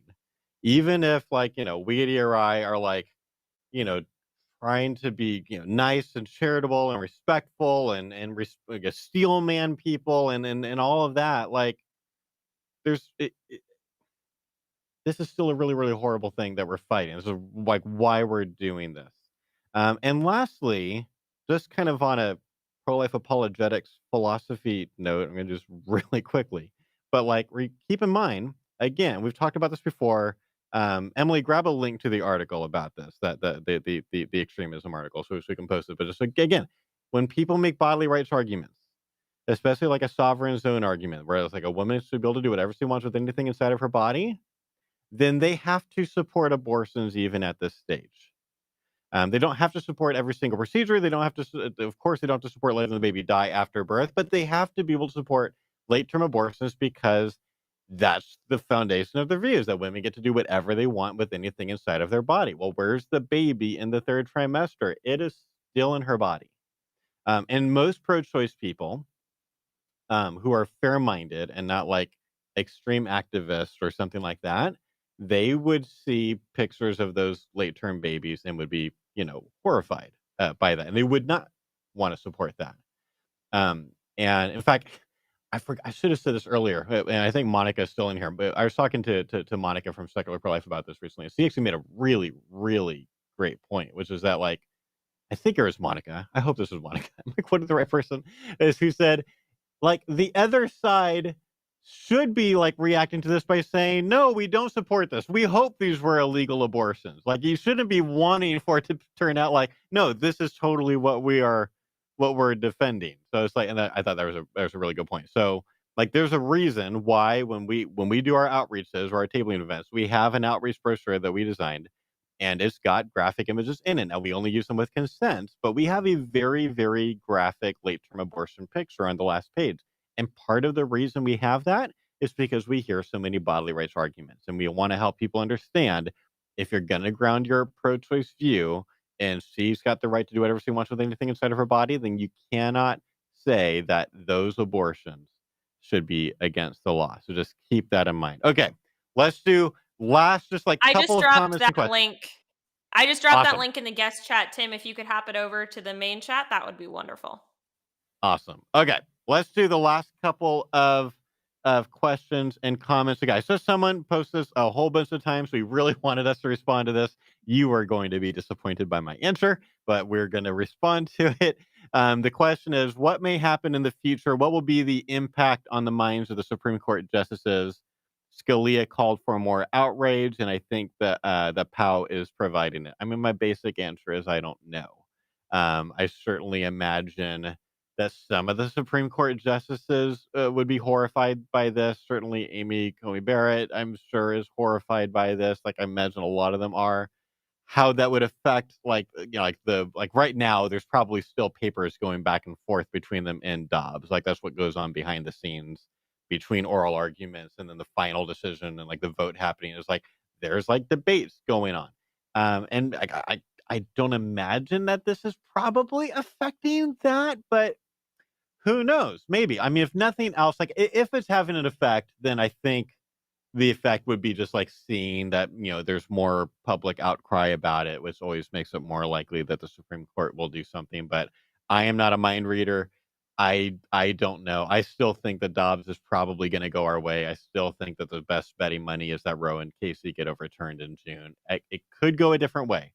I'm just saying that seems to me to be the most likely outcome based on the oral arguments. And if you didn't hear, we did a live stream like this the day after Dobbs, or maybe 2 days after Dobbs, whatever. I think it's the day after Dobbs. So if you want to get really nerdy and hear all of our like observations from those arguments that we listened to live, the Equip for Life podcast has we've got the audio feed from that. So, but my basic answer is I don't know.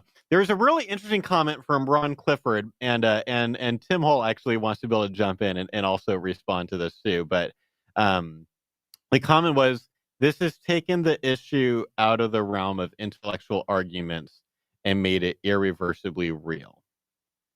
So I'm too tired to put together like a super coherent thought on this, but I'm just gonna like try to gesture towards a thought that I'm having.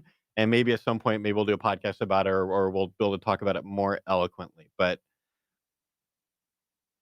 absolutely, we should be outraged by what we're seeing. Like the response that we're having. I know, like I got super emotional today. I got really emotional when I saw the video the first time. Like that I think that is a healthy response.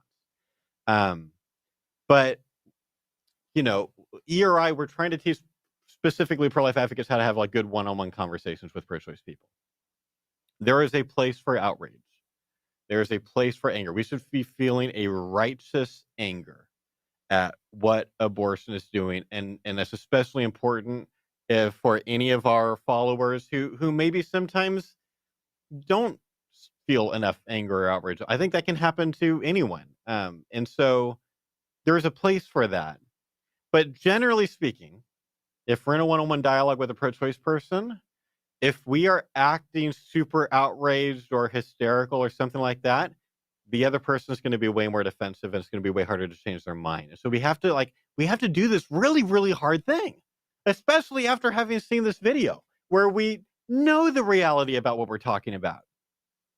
And yet when we have a dialogue with a pro-choice person, we have to try to compartmentalize some of that emotion. I don't think all of it. We shouldn't act like logical robots doing philosophical Rubik's cubes in front of people. I'm just saying, like, there's some balance, right, of the pathos and ethos and logos. Like, there's a reason, like, the idea is like some combination of those three things is going to be the most effective. But if we are super, super emotional and angry and at people that we're talking to, it's going to be hard to change their mind. And so we've got to do this weird thing. And I've been asked about it before. It's like we have to do this thing where like we almost have to act in that conversation like abortion is not as bad as it is, just so that we're more likely to persuade them. And I don't know if that's like the best way to word that.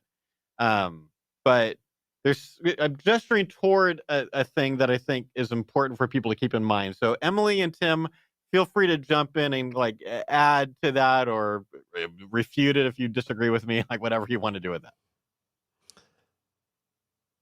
No refutation. I think that's great. The thing that I wanted to comment on when I said that was what Emily was talking about, and she kind of covered it, was how people are seeing the other side, if you will, kind of the gaps in the story that they're filling in with things that are false, that they're at least saying, hey, well, we don't know, so it could be this, right? But I will say this on your particular point.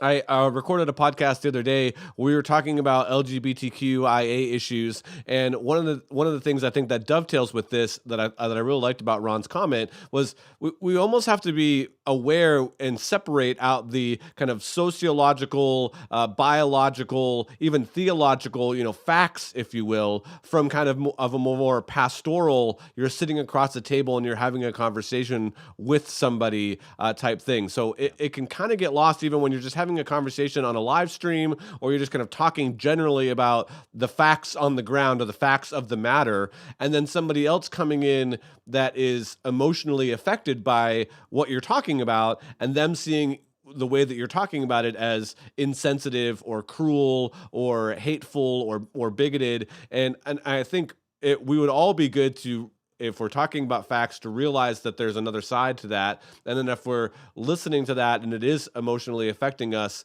to either turn it off or realize that these people are probably just discussing facts on some level. So, again, I'm using that term fact a little bit kind of loosely there, but I think the point is clear.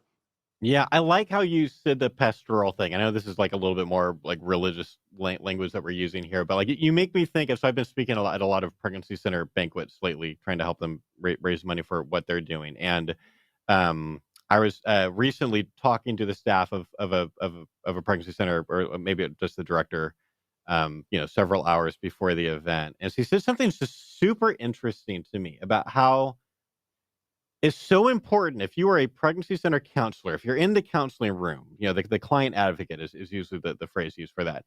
You have to be able to have a non-judgmental presence in there, right?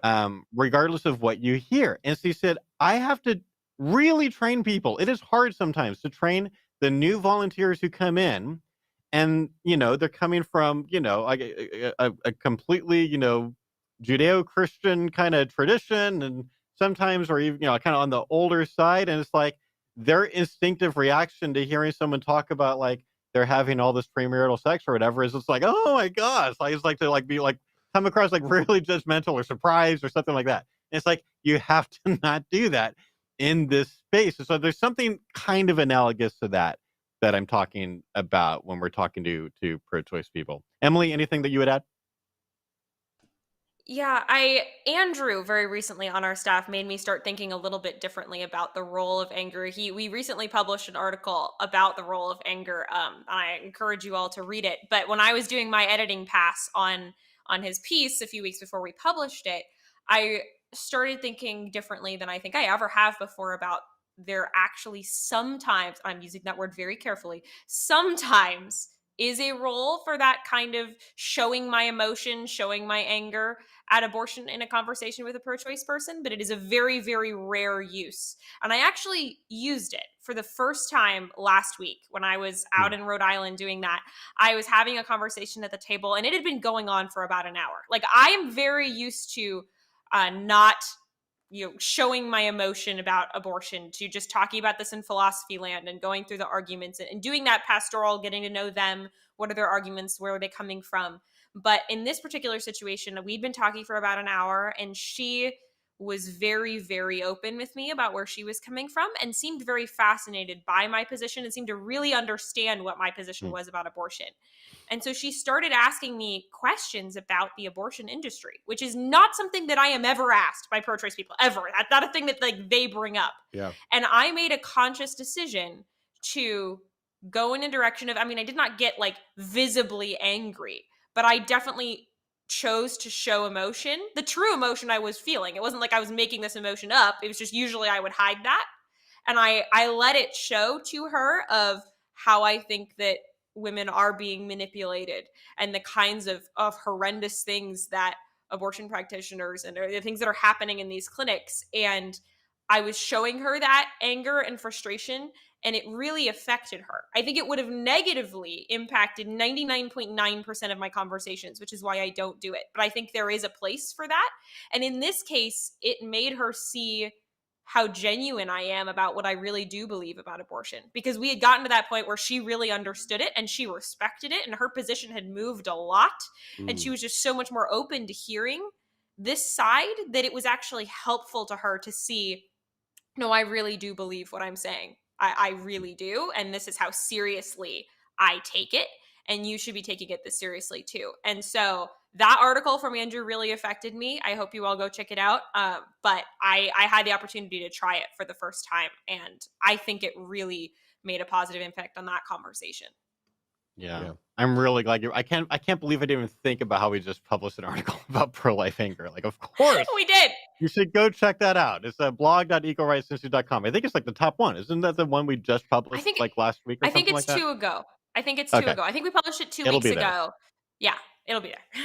Go find it. Okay, just like a couple things just to wrap up. I want to correct something. This is mainly for the sake of the replay because way more people watch and listen to this not live. They watch later. And those people are not getting to watch the comment thread. So I misunderstood a little bit one of the questions that I was responding to earlier, the one about the Supreme Court justices. So just to clarify, he wasn't trying to say like maybe the public outrage would like outrage the justices, but maybe the public outrage would help give them support for overturning Roe versus Wade. And I agree that very well could happen. Final, I just want to also highlight a thing that Monica from Circular Pro-Life posted and promote them. She was saying this is not just that they want to vilify pro-lifers, it's also that the existence of elective late-term abortion is an enormous threat to the PR campaign of pro-choice activists. Americans hate elective late-term abortion. And I just want everyone to hear. I mean, Secular Pro-Life is one of my favorite pro-life organizations. If you've been following us for a while, you know that. They're really, really important. And I have sent people so many times, if you just Google Secular Pro-Life elective late-term abortions, and they've got a couple of really, really good articles. Secular Pro-Life does some of the best research-oriented, fact-check-oriented blogs, articles in the pro-life movement. And this is a really great example of that because, again, so many people believe this pro-choice myth that late-term abortions were only happening if the mother's life is at risk, or like maybe if there's like something really, really wrong with the baby. And psychopaths, like all this evidence that is just not the case. It's important for people to know that. And that's actually something I mentioned last night. So last night, quick story, but there's a point to it. Like I did this banquet, and it was kind of a weird situation where they wanted me to kind of cover 3 different things in one speech. So it was really tricky to do. They were like, we want you to talk about the Dobbs case, and we want you to talk about relational apologetics, and we want you to talk about the equal rights argument. It's like in one speech? Okay. So I did that, but one of the points that I made about just kind of like filling people in on what happened with the Dobbs case, one of the observations that I made in the live stream that we did was notice that even though like all these pro-choice people believe that late-term abortions are only non-elective things, the people that were arguing before the justices for the pro-choice side never even attempted to argue that like post-viability abortions were only being done for the mother's life or health or something, because they knew that they couldn't defend that. And it's very, very telling that they weren't trying to make that argument. So you can just like add like one more piece of evidence. There's even better, more like hardcore evidence at oh We man, love I'm you, so Monica. distracted now. So distracted by that. There's way more good evidence in the articles of Secular Pro-Life. There's links, there's hardcore evidence and everything too. But that is one more. I just think it's a very interesting kind of absence of something from the pro-choice lawyers. Anyway, Emily, you're awesome. Thanks so much for everything that you did to help prepare. I could not have done this thing without you, or at least if I had done, it would have been a lot worse. Tim, same thing. I'm so glad that you helped run this thing. I couldn't have done it without you. Grateful for everyone who jumped in. Thanks for all the comments, the people who are following. Appreciate all of you. And we will see you next time. Thanks. Well, thank you so much for checking out this live stream and hanging in there with us. I would highly recommend that if you haven't already, subscribe to the Equal Rights YouTube channel and check out their resources. We've posted several things in the links, several articles in the links.